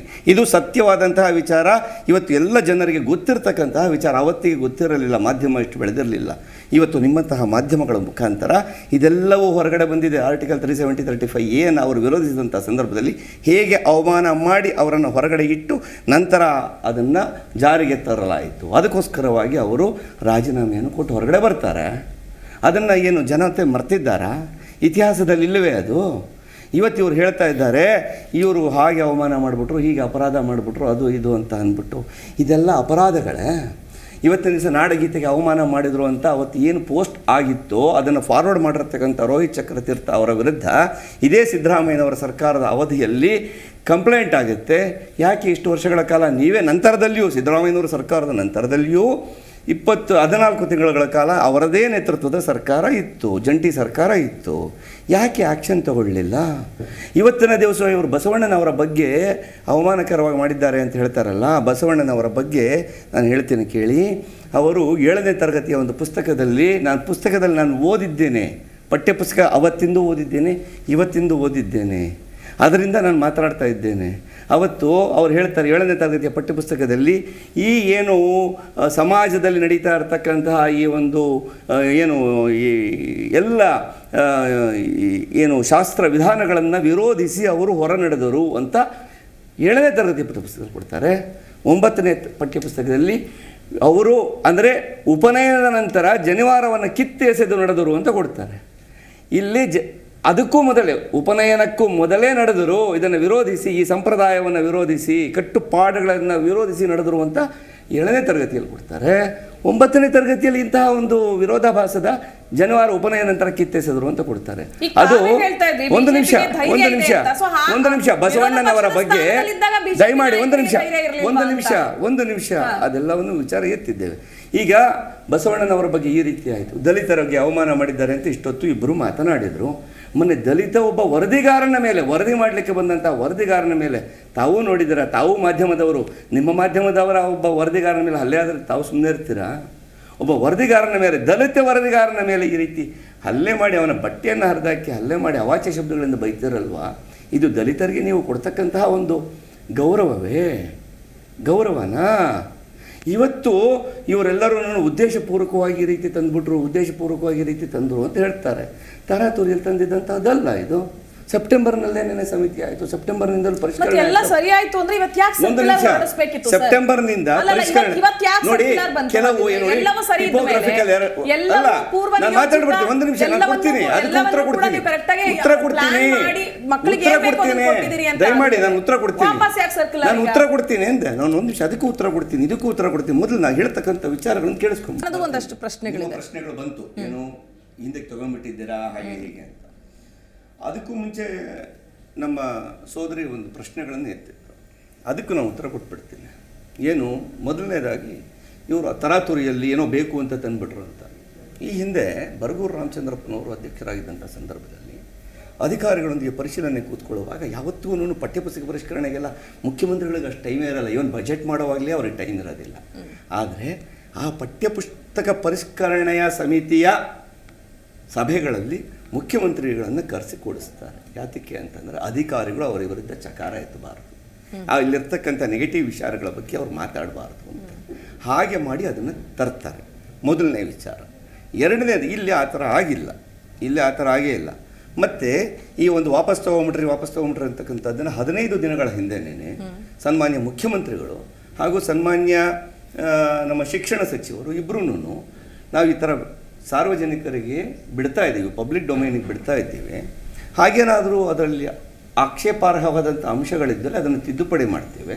ತಿದ್ದುಪಡಿ ಮಾಡಿ ಅದನ್ನು ಇವಾಗ ಅದಕ್ಕೋಸ್ಕರ ಹೊಸದಾಗಿ ಟೆಕ್ಸ್ಟ್ ಬುಕ್ ಏನು ಪ್ರಿಂಟ್ ಮಾಡಬೇಕಾದಂಥ ಅವಶ್ಯಕತೆ ಇರೋದಿಲ್ಲ, ಒಂದು ಸರ್ಕ್ಯುಲರ್ಗಳನ್ನು ಸ್ಕೂಲಿಗೆ ಕಳಿಸ್ತೀವಿ, ಅದನ್ನು ಅವರಲ್ಲಿ ತಿದ್ದುಪಡಿ ಮಾಡ್ಕೊಳ್ತಾರೆ ಅಂತಕ್ಕಂಥ ವಿಚಾರವನ್ನು ಇವರು ಇವತ್ತು ಎತ್ತಾ ಇರ್ತಕ್ಕಂಥ ನಮ್ಮ ಸ್ನೇಹಿತರುಗಳು ಇವತ್ತು ತೆಗಿತಾ ಇರ್ತಕ್ಕಂಥ ವಿಚಾರವನ್ನು 15-20 ದಿವಸಗಳ ಹಿಂದೆನೇ ಮುಖ್ಯಮಂತ್ರಿಗಳು ಶಿಕ್ಷಣ ಸಚಿವರಿಬ್ಬರು ಹೇಳಿಬಿಟ್ಟಿದ್ದಾರೆ.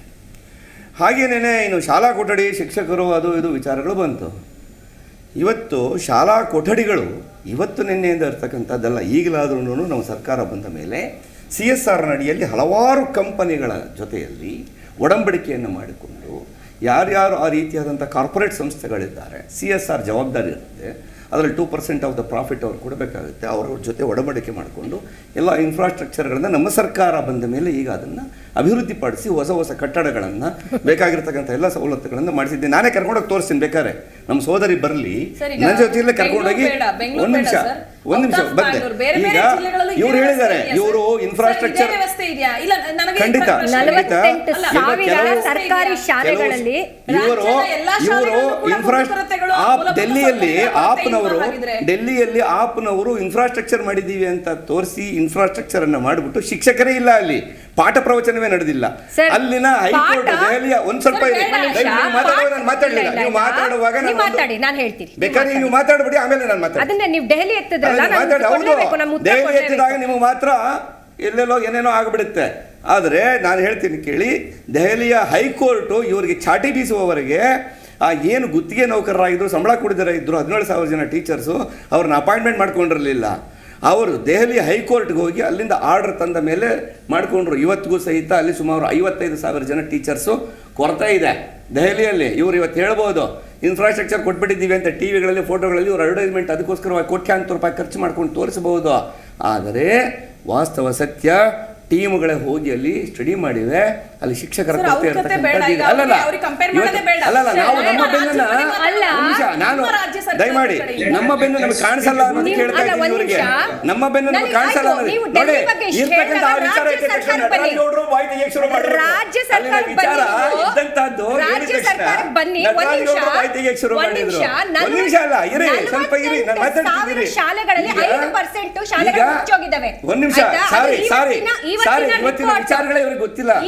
ಕೊರೋನಾ ನಂತರದಲ್ಲಿ ಸ್ವಲ್ಪ ಇರಿ, ಕೊರೋನಾ ನಂತರದಲ್ಲಿ ಸರ್ಕಾರಿ ಶಾಲೆಗಳಿಗೆ ಸಮಸ್ಯೆಗಳು ಇಟ್ಕೊಂಡಿರ್ಬೇಕಾದ್ರೆ ಹೆಣ್ಣು ಮಕ್ಕಳ ವಿಚಾರದಲ್ಲಿ ಹೈಜೀನ್ ವಿಚಾರಗಳಲ್ಲಿ ಟೆಂಡರ್ಗಳಾಗದೇ 2 ವರ್ಷಗಳಿಂದ ಅವರ ಒಂದು ಹೆಣ್ಣು ಮಕ್ಕಳ ಹೈಜೀನ್ ವಿಚಾರಗಳೇ ಅವ್ರಿಗೆ ಸ್ಯಾನಿಟರಿ ಪ್ಯಾಡ್ಸ್ ಸಹ ನೋಡಿ ಎಲ್ಲೆಲ್ಲಿ ಶಿಫ್ಟ್ ಆಗ್ತಾರೆ ನೋಡಿ, ಎಲ್ಲೆಲ್ಲಿ ಶಿಫ್ಟ್ ಆಗ್ತಾರೆ ನೋಡಿ. ಅವರು ಪಠ್ಯ ಪುಸ್ತಕದ ಬಗ್ಗೆ ಅವ್ರು ತೆಗೆದಿದ್ರಲ್ಲ, ಅವ್ರು ತೆಗೆದಿದ್ದಕ್ಕೆ ಅದು ಬಿಟ್ಟು ಬೇರೆ ಏನೇನಲ್ಲ. ಡೆಲ್ಲಿ ಬಗ್ಗೆ ಯಾಕೆ ಮಾತಾಡಬಾರ್ದು, ಕೊಡ್ತಾ ಇರ್ತಕ್ಕಂಥದ್ದು ಕೇಂದ್ರ ಸರ್ಕಾರದ ಹಣ, ನಮ್ಮ ಸರ್ಕಾರ ಹಣ ಕೊಡ್ತಾ ಇರೋದಕ್ಕೆ ನೀವು ಅಷ್ಟು ಮಾತ್ರ ಏನೋ ಮಾಡ್ಲಿಕ್ಕಾಗಿದೆ. ಅದು ಬಿಟ್ಬಿಟ್ಟು ನಿಮ್ಮ ಪ್ರಕಾರ ನೀವು ಅಲ್ಲ ರೀ, ಇವತ್ತು ಪಂಜಾಬ್ನಲ್ಲಿ ಮಾಡಿ ತೋರಿಸಿ ನೋಡ್ತೀನಿ. ಇಲ್ಲ ಡೆಲ್ಲಿಯಲ್ಲಿ ಕೇಂದ್ರ ಸರ್ಕಾರ ಕೊಡೋ ದುಡ್ಡನ್ನು ಬಳಸ್ಕೊಂಡು ಮಾಡೋದಲ್ಲ ರೀ. ಅಲ್ಲಿ ಟೀಚರ್ಗಳಿಗೆ ಸಂಬಳ ಕೊಡೋಕೆ ನೀವು ಹೋಗ್ತಾ ಇರಲಿಲ್ಲ, ಟೀಚರ್ಗಳಿಗೆ ಸಂಬಳ ಕೊಡಲಿಲ್ಲ, ಟೀಚರ್ಗಳನ್ನ ಅಪಾಯಿಂಟ್ಮೆಂಟ್ ಮಾಡ್ಕೊಂಡಿರಲಿಲ್ಲ. ಇವತ್ತು ನೀವು ಮಾತಾಡ್ತಾರೆ ದೆಹಲಿ ಶಿಕ್ಷಣ ಕ್ರಾಂತಿ ಅಂತ ಎಲ್ಲ ಬಂದಿದೆ, ನಾನು ತೆಗೆದು ತೋರಿಸ್ತೀನಿ ಸ್ಟ್ಯಾಟಿಸ್ಟಿಕ್ಸ್ ಎಷ್ಟು ಮಟ್ಟಿಗಿದೆ ಅಂತ ಅಂದ್ಬಿಟ್ಟು ನಾನು ತೋರಿಸ್ತೀನಿ. ಕೂಗಾಡಿ ನಾನು ತೋರಿಸ್ತೀನಿ ಬೇಕಾದ್ರೆ ಒಪ್ಕೊಂತೀರಾ? ಈಗ- ಇಡೀ ರಾಜ್ಯದಲ್ಲಿ, ನಮ್ಮ ರಾಜ್ಯದಲ್ಲಿ ಈಗ- ಬೆಂಗಳೂರು ಅಷ್ಟೇ ಅಲ್ಲದೆ ಹೊರ ಜಿಲ್ಲೆಗಳಲ್ಲೂ ಕೂಡ ಯಾವುದೇ ರೀತಿಯಾದಂತಹ ಕುಂದುಕೊರತೆ ಇಲ್ಲದೆ ಇರುವಂತಹ ಶಾಲೆಗಳ ವ್ಯವಸ್ಥೆ ಇದೆಯಾ?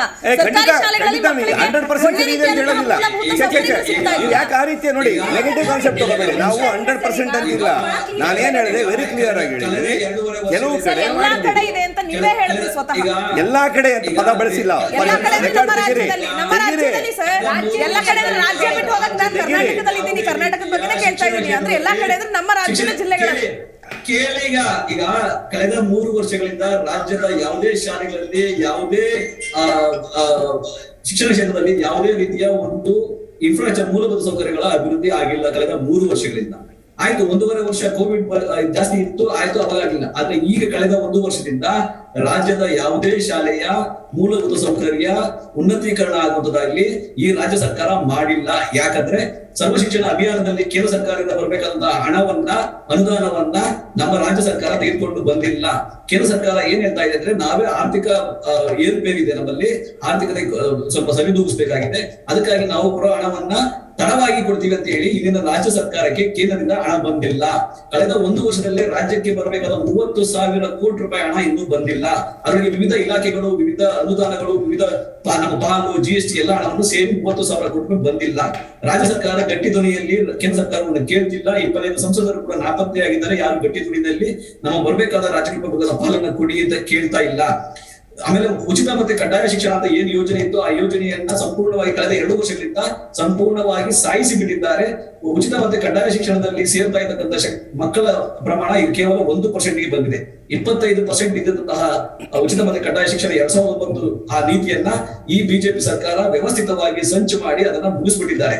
ಎರಡನೇದು, ಸರ್ಕಾರಿ ಶಾಲೆಗಳಲ್ಲಿ ಕೋವಿಡ್ ಆದ್ಮೇಲೆ ಮಕ್ಕಳ ಈಗ ಕೇಳಿಸ್ಕೊಳ್ಳಿ, ನೀವು ಅದಾಯ್ತು, ಮಾತಾಡಾಯ್ತು. ಈಗ ನಾನೇನ್ ಹೇಳ್ತಾ ಇದ್ರೆ, ಮಕ್ಕಳು ಖಾಸಗಿ ಶಾಲೆಯಿಂದ ಇವಾಗೆಲ್ಲ ಈ ಕೋವಿಡ್ ಬಂದ ಮೇಲೆ ಆರ್ಥಿಕ ತೊಂದರೆಯಿಂದ ಖಾಸಗಿ ಶಾಲೆಗಳಿಂದ ಬಿಡಿಸಿ ಮಕ್ಕಳನ್ನ ಎಲ್ಲರೂ ಗೌರ್ಮೆಂಟ್ ಶಾಲೆಗೆ ಸೇರಿಸ್ತಾ ಇದ್ದಾರೆ. ಈಗ ನಾವೇ ಒಂದು ದತ್ತು ತೆಗೆದುಕೊಂಡಿರ್ತಕ್ಕಂಥ ಶಾಲೆಯಲ್ಲಿ ಒಂದು 350 ಜನ ಇದ್ದಂತಹ ಮಕ್ಕಳು ಈಗ 420 ಜನ ಆಗಿದ್ದಾರೆ. ಈ ವರ್ಷ ಅಧಿಕವಾಗಿ 70 ಜನ ಬಂದು ಸೇರಿದ್ದಾರೆ, ಖಾಸಗಿ ಶಾಲೆಯಿಂದ ದತ್ತು ಬಂದು ಸೇರಿದ್ದಾರೆ. ಈ ರೀತಿಯಾಗಿ ರಾಜ್ಯದಲ್ಲಿ ಒಂದು ಪ್ರಾಬ್ಲಮ್ ಇದೆ.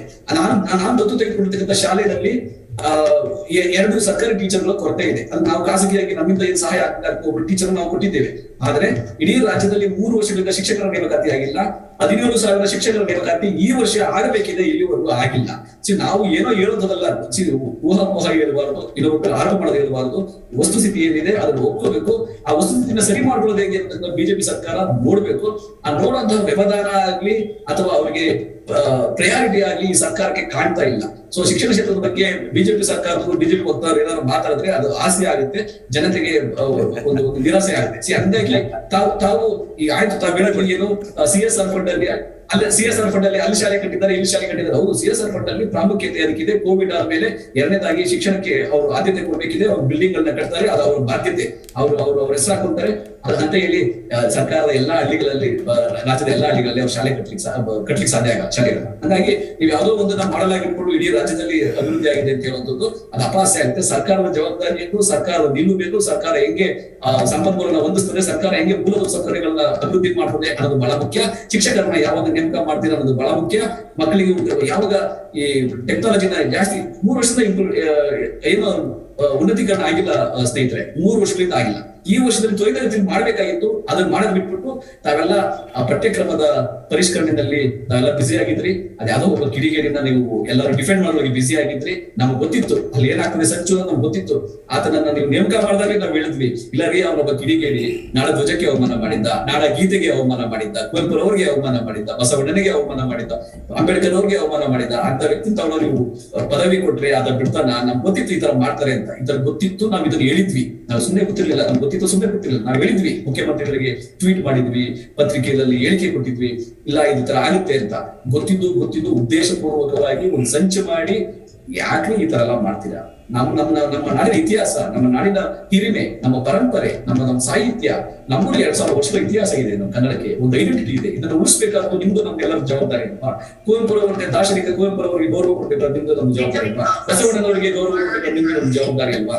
ನಾವು ಮಾಡ್ಬೇಕು. ನಮ್ಮ ನಾಡಿನ ಮಹನೀಯರಿಗೆ ನಾವು ಗೌರವ ಕೊಟ್ಟು ವಿಶ್ವಕ್ಕೆ ತಗೊಂಡು ಹೋಗ್ಬೇಕು ಅವ್ರನ್ನ. ಅದು ಬಿಟ್ಬಿಟ್ಟು ಇಲ್ಲೇ ನಾವೇ ಕತ್ತಿಸ್ಕೋ ಕೆಲಸ ಮಾಡಿದ್ರೆ, ಅದು ಉದ್ದೇಶಪೂರ್ವಕ ಕತ್ತಿಸ್ಕೋ ಕೆಲಸ ಮಾಡಿದ್ರೆ, ಅದು ಯಾವ ಮೂಲಭೂತವಾದ ಸಿದ್ಧಾಂತವನ್ನು ಇಟ್ಕೊಂಡು ಇವೆಲ್ಲ ಆ ಸಿದ್ಧಾಂತಕ್ಕೆ ವಿರೋಧವಾದದ್ದು ಅಂತ ಹೇಳಿ ಅವ್ರನ್ನ ಕತ್ತಿಸ್ಕೊಂಡು ಸರಿನಾ ಇದು? ಇದು ವಿವಿಧತೆಯಲ್ಲಿ ಇದು ರಾಜ್ಯದಲ್ಲಿ ನಮ್ಮ ರಾಜ್ಯನೇ ಇಳಿಯಬಹುದು ಪ್ರಪಂಚ ಇದ್ದಂಗೆ. ಸರ್ವ ಜನಾಂಗದ ಶಾಂತಿಯ ತೋಟ ಕರ್ನಾಟಕ. ಸೊ ಅದನ್ನ ನಾವು ಬೆಳೆಸ್ಬೇಕು, ಇಡೀ ಪ್ರಪಂಚಕ್ಕೆ ತೋರಿಸ್ಬೇಕು.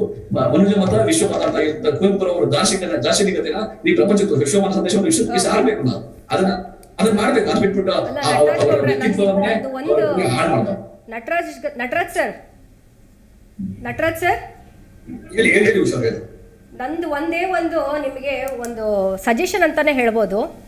ದಯವಿಟ್ಟು ಇಡಿ ವಿಚಾರ, ಬೇರೆ ವಿಚಾರಗಳಿಗೆ ನೀವು ಹೋರಾಟಕ್ಕೆ ಇಳಿಯೋದಕ್ಕಿಂತ ನಮ್ಮ ರಾಜ್ಯದಲ್ಲಿ ಶಾಲಾ ವ್ಯವಸ್ಥೆಗಳು ಹದಗೆಟ್ಟಿದೆ. ಈ ವಿಚಾರವಾಗಿ ದಯವಿಟ್ಟು ವಿರೋಧ ಪಕ್ಷವಾಗಿ ನಿಮ್ಮ ಕೆಲಸ ನೀವು ಮಾಡಿದ್ರೆ ಇಷ್ಟು ದೊಡ್ಡ ಸಮಸ್ಯೆ ಇವತ್ತು ಆಗ್ತಿರ್ಲಿಲ್ಲ ಅಂತ ಕಾಣಿಸ್ತಾ ಇದೆ ನನಗೆ. ಶಾಲೆಗಳ ಅಭಿವೃದ್ಧಿಗಳು ಇವತ್ತು ಪ್ರತಿ ಒಂದು ಹಂತದಲ್ಲೂ ಬೇಕಾಗಿದೆ ಪ್ರತಿಯೊಬ್ಬರಿಗೂ. ಈ ವಿಚಾರದಲ್ಲಿ ನಿಜವಾಗ್ಲೂ ನೀವು ವಿರೋಧ ಪಕ್ಷದವರು ನೀವು ಈ ಕೆಲಸ ಮಾಡಿದಿದ್ರೆ ಜನ ಮೆಚ್ತಿದ್ರು ರೀ ನಿಮ್ಮನ್ನ.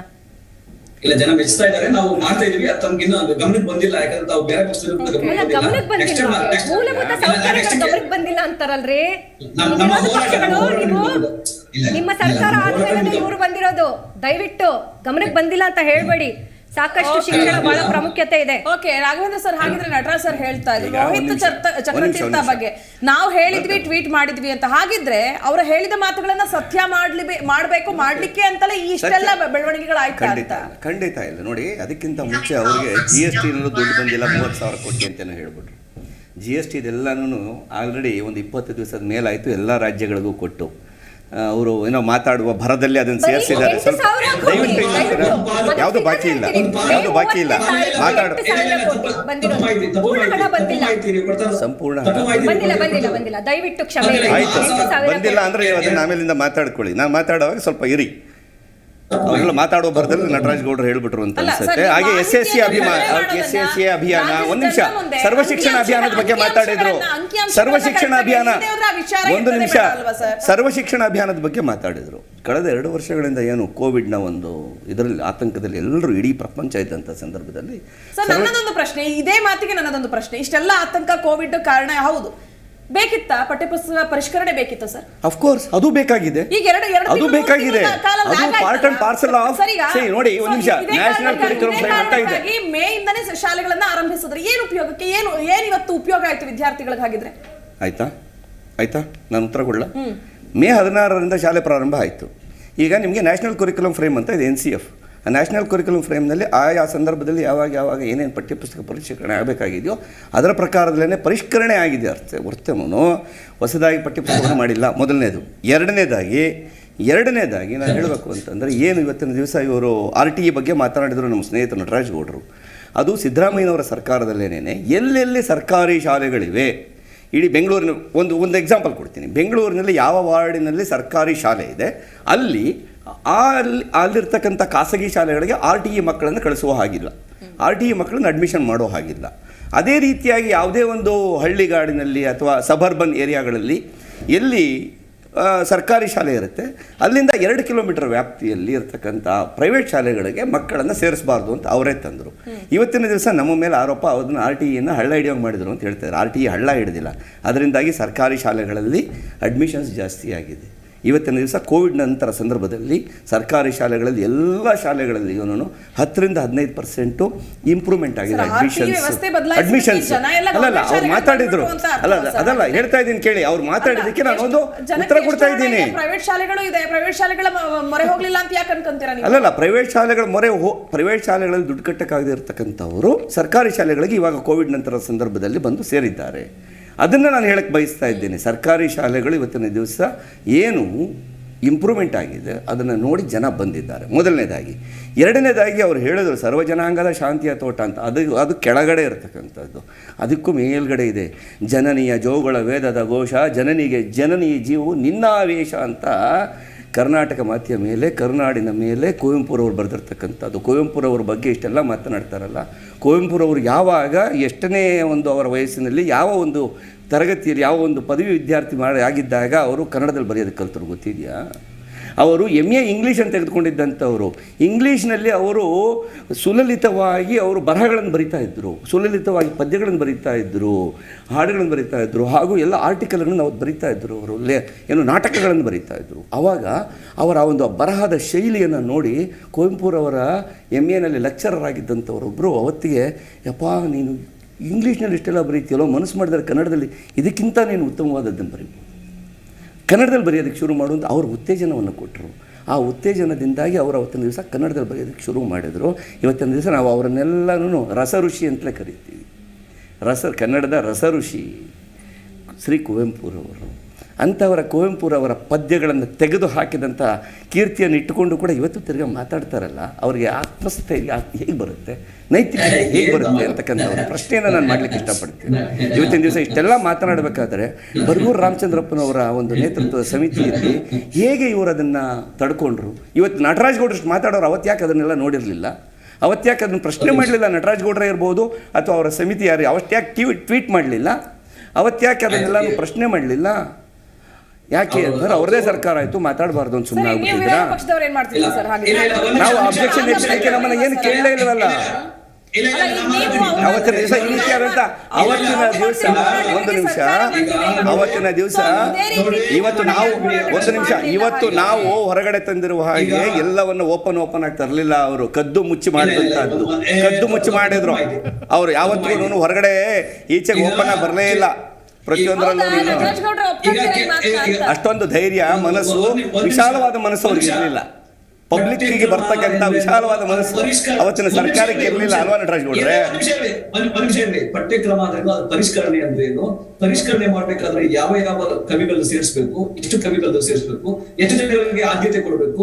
ಕುವೆಂಪುರವ್ರಿಗೆ 7 ಪಾಠಗಳನ್ನ ಕೊಟ್ಟ ಮೇಲೆ ಬೇರೆ ಬೇರೆ ಎಲ್ಲಾ ಕವಿಗಳಿಗೆ ಮಾಸ್ಟರ್ಗೆ ಏನ್ ಕೊಡಬೇಕು, ಬೇಂದ್ರೆ ಅವ್ರಿಗೆ ಏನ್ ಕೊಡಬೇಕು, ಈ ರೀತಿಯ ಕುಲಂಕುಷವಾಗಿ ಒಂದು ಲಿಸ್ಟ್ ಮಾಡಿ ಪಠ್ಯಕ್ರಮನ ಹಾಕ್ತಾರೆ. ಬರಗೂರು ರಾಮಚಂದ್ರಪ್ಪನವ್ರಿಗಿರ್ತಕ್ಕಂಥ ಮೇಧಾವಿತನ, ಅವರ ವಿದ್ವತ್ತನ್ನ ಮುಂದೆ ಯಾರು ಕಂಪೇರ್ ಮಾಡ್ತಾರೆ ಅನ್ನೋದಾದ್ರೆ ಅದಕ್ಕಿಂತ ದೂರಂತ ರಾಜ್ಯಕ್ಕೆ ಬೇರೆ ಹೊಂದಿರೋದಿಲ್ಲ.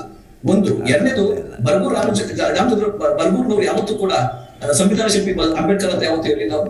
ಅಂಬೇಡ್ಕರ್ ಅವರನ್ನ ಈ ತರ ಅವಮಾನ ಅಂತ ಮಾಡಿರ್ಲಿಲ್ಲ. ಬಸವಣ್ಣನವ್ರನ್ನ ಈ ತರ ಅವಮಾನ ಅಂತ ನಿಜವಾಗಿ ಅವಮಾನ ಮಾಡಿದ್ರೆ ನೀವೇ ಮಾತಾಡ್ತಿದ್ದೀರಲ್ಲಪ್ಪ. ನಿಜವಾಗ್ಲೂ ಅವಮಾನ ಮಾಡಿದ್ರೆ ನೀವೇನೇ? ನಾವು ಮಾಡಿಲ್ಲ ರೀ, ನಾವು ಮಾಡಿರೋದನ್ನ ತಿದ್ಕೊಳ್ತಾ ಇದ್ದೀವಿ, ಅವ್ರು ತಿದ್ಕೊಳ್ತಾ ಇಲ್ಲ. ಸರಿ, ಅದ್ರ ಬಗ್ಗೆ ಮಾತಾಡಕ್ ಅವ್ರಿಗೆ ನೈತಿಕತೆ ಇಲ್ಲ ರೇ, ಅದ್ರ ಬಗ್ಗೆ ಮಾತಾಡಕ್ ಅವ್ರಿಗೆ ನೈತಿಕತೆ ಇದೆಯಾ ಹೇಳ್ರಿ? ಅವಾಗ ಅದನ್ನ ಮಾತಾಡ್ರಿ ನೀವು. ಅವ್ರಿಗೆ ನೀವು ಇವತ್ತು ಮಾತಾಡ್ತಾ ಇದ್ದೀರಲ್ಲ ಅಂಬೇಡ್ಕರ್ ಬಗ್ಗೆ, ಅವ್ರಿಗೆ ನೈತಿಕತೆ ಇದೆಯಾ ಅದನ್ನ ಹೇಳ್ರಿ. ನೀವು ಇಷ್ಟು ಮಾತಾಡ್ತಾ ಇದ್ರೆ ನೈತಿಕತೆ ಇದೆಯಾ ಅವ್ರು ಕೇಳಿ. ನೀವು ನಮಗೆ ನೈತಿಕತೆ ಇರೋದಕ್ಕೆ ನಾವು ತಿದ್ಕೊಂಡಿದ್ದೀವಿ. ನಮಗೆ ನೈತಿಕತೆ ಇರೋದಕ್ಕೆ, ನಮಗೆ ಅದರ ಪಶ್ಚಾತ್ತಾಪದ ಅರಿವಾಗಿರೋದಕ್ಕೆ ನಾವು ತಿದ್ಕೊಂಡಿದ್ದೀವಿ. ಇವತ್ತು ಅವ್ರು ತಿದ್ಕೊಂಡಿದ್ದಾರಾ? ಯಾರೇ ನಾವು ತಿದ್ಕೊಂಡಿದ್ದೀವಲ್ರಿ, ಅವ್ರು ತಿದ್ಕೊಂಡಿದ್ದಾರಾ? ಅಯ್ಯರಾಮ, ಅದಕ್ಕೆ ಎಂತೆಂತ ಟೂಲ್ ಕಿಟ್ ಆಯ್ತು, ಇದಕ್ಕೆ ಎಂತೆಂತ ಟೂಲ್ ಕಿಟ್ ಆಗಿದೆ ಎಲ್ಲ ನಮಗೆ ಗೊತ್ತಿದೆ. ಟೂಲ್ ಕಿಟ್ ನೀವು ಎಲ್ಲ ಸೇರ್ಕೊಂಡು ಖಲಿಸ್ತಾನದ ಜೊತೆ ನೀವು ಸೇರ್ಕೊಂಡು ಸ್ವೀಟ್ ಟೆರರಿಸ್ಟ್ಗಳಾಗಿ, ನಿಮ್ಮ ನಾಯಕರು ಸ್ವೀಟ್ ಟೆರರಿಸ್ಟ್ಗಳು. ನಿಮ್ಮ ಅದಕ್ಕೇನೆ ಅಲ್ಲಿ ಹತ್ಯೆ ಆಗಿದ್ದು, ಕಾಂಗ್ರೆಸ್ ನಾಯಕನ ಹತ್ಯೆಯನ್ನು ಮಾಡಿಸಿದ್ದು ಅದಕ್ಕೇನೆ. ಸ್ವೀಟ್ ಟೆರರಿಸ್ಟ್, ಸ್ವೀಟ್ ಟೆರರಿಸ್ಟ್ ಅಂತ ಹೇಳ್ಕೊಂಡಂತ ಕೇಜ್ರಿವಾಲ್ ಅವರನ್ನು ನಾಯಕರನ್ನ ಇಟ್ಕೊಂಡಿರ್ತಕ್ಕಂಥವ್ರು. CIA ಸಪೋರ್ಟ್ ತೆಗೆದುಕೊಂಡು ಮತ್ತೆ ಖಲಿಸ್ತಾನ ಸಪೋರ್ಟ್ ತೆಗೆದುಕೊಂಡು ಇವರು ಇವತ್ತಿನ ದಿವಸ ನಡೆಸ್ತಾ ಇರ್ತಕ್ಕಂಥದ್ದು. ಅವರ ನಾಯಕರು ಓಪನ್ ಆಗಿ ಟಿವಿ ಚಾನೆಲ್ ಅಲ್ಲಿ ಹೇಳಿದ್ದಾರೆ, I am a sweet terrorist, I am a sweet terrorist ಅಂತ. I have a support of Khalistan ಅಂತ ಹೇಳಿರ್ತಕ್ಕಂಥ ನಾಯಕರು ಈ ಮಾತಾಡ್ತಾರಲ್ಲ ದೇಶದ ಬಗ್ಗೆ. ಇವತ್ತು ನೋಡಿ ಎಲ್ಲಿಂದ ಎಲ್ಲೆಲ್ಲಿಗೋ ಬರ್ತಾರೆ. ನಾವು ಮಾತಾಡಕ್ ಹೋದ್ರೆ ವಿರೋಧಿ ಇದ್ದಂಗೆ ಹೇಳಕ್ ಹೋದ್ರೆ ಈ ತರ ಏನೇನೋ ಹೇಳಕ್ ಶುರು ಮಾಡ್ಬಿಡ್ತಾರೆ. ಇವತ್ತು ಅಲ್ಲ ರೀ, ಇವ್ರಿಗೆ ಏನ್ರು ಗೊತ್ತಿಲ್ವಲ್ರಿ ಇದೆಲ್ಲಾನು? ಯಾರ್ರೀ ಹೇಳಿದ್ದು ಅವ್ರ ಬಗ್ಗೆ? ಅಲ್ಲ ರೀ, ಅವ್ರಿಗೆ ಗೊತ್ತಿರೋದ್ರಲ್ಲಿ ನಿಮಗೆ 5% ಕೂಡ ಗೊತ್ತಿಲ್ಲ. ಸಾಗರದಲ್ಲಿ ಸಾಸಿವೆ ಕಾಳಷ್ಟು ನಿಮಗೆ ಗೊತ್ತಿಲ್ಲ. ನಮ್ಮ ಶಿಕ್ಷಣ ಸಚಿವರಿಗೆ ಗೊತ್ತಿರೋ ಅಷ್ಟು. ಶಿಕ್ಷಣ ಸಚಿವರ ಬಗ್ಗೆ ಏನ್ರಿ ಮಾಡಿದ್ದೀರಾ? ಏನ್ ಕ್ರಾಂತಿ ಮಾಡಿ ದುಡ್ಡೇ ಹಾಕಿದಾರ ಅಲ್ಲಿ ನಮಗೆಲ್ಲ ಗೊತ್ತಿದೆ. ಇವತ್ತಿನ ದಿವಸ ಫಾರಿನ್ ಅವ್ರು ಬಂದು ಅಲ್ಲಿ ಸ್ಟಡಿ ಮಾಡಿ ಟೀಚರ್ಸ್ ಇಲ್ಲ ಅಂತ ರಿಪೋರ್ಟ್ ಕೊಟ್ಟಿದ್ದಾರೆ. ಏನ್ ಗೊತ್ತಿಲ್ದಿರ ಏನಿಲ್ಲ. ತೆಗಿತೀನಿ, ಇಲ್ಲ ತೆಗಿಲ್ಲ, ಇಲ್ಲ ತೆಗೆದು ತೋರಿಸ್ಲಾ? ಮಾತಾಡ್ತೀವ್ರಿ, ಎಲ್ಲಾನು ಮಾತಾಡ್ತೀವಿ. ನೀವೆಲ್ಲರೂ ಬಾಯಿ ಮುಚ್ಚತಕ್ಕಂಥದ್ದಲ್ಲ. ನೀವು ಸುಮ್ಮನೆ ಏನೋ ಕೂಗಾಡಂತದ್ದಲ್ಲ. ಆಮ್ ಆದ್ಮಿ ಪಾರ್ಟಿ ಅವ್ರಿಗೆ ಬಂದು ಅವರ ವಿಚಾರ ಏನು ಸ್ವೀಟ್ ಟೆರರಿಸ್ಟ್ ಅಂತ ಎದ್ದಿದ ತಕ್ಷಣ ಈ ರೀತಿ ಕೂಗಾಡ್ತಕ್ಕಂಥದ್ದಲ್ಲ. ಅವರ ನಾಯಕರೇ ಒಪ್ಕೊಂಡಿರ್ತಕ್ಕಂಥದ್ದು ಖಲಿಸ್ತಾನ ಅಂತ. ಅಲ್ಲ ರೀ, ಇವತ್ತು ಹೇಳ್ತಿರಲ್ಲ ನಟರಾಜ್ ಗೌಡ್ರೆ, ನಿಮ್ಮ ನಾಯಕರನ್ನೇ ಕೊಂದಾಕಿದ್ರು, ಯಾಕ್ರಿ ಮಾತಾಡ್ತಿಲ್ಲ? ಇವತ್ತು ನೋಡಿ ಅವ್ರು ಹೇಳ್ತಾ ಇದ್ದಾರೆ ಪಂಜಾಬ್ನಲ್ಲಿ ಗೆದ್ದು ಬಂದ ತಕ್ಷಣ 15 ದಿವಸ ನಿಮ್ಮ ನಾಯಕರನ್ನು ಕೊಂದಾಕಿದ್ರು.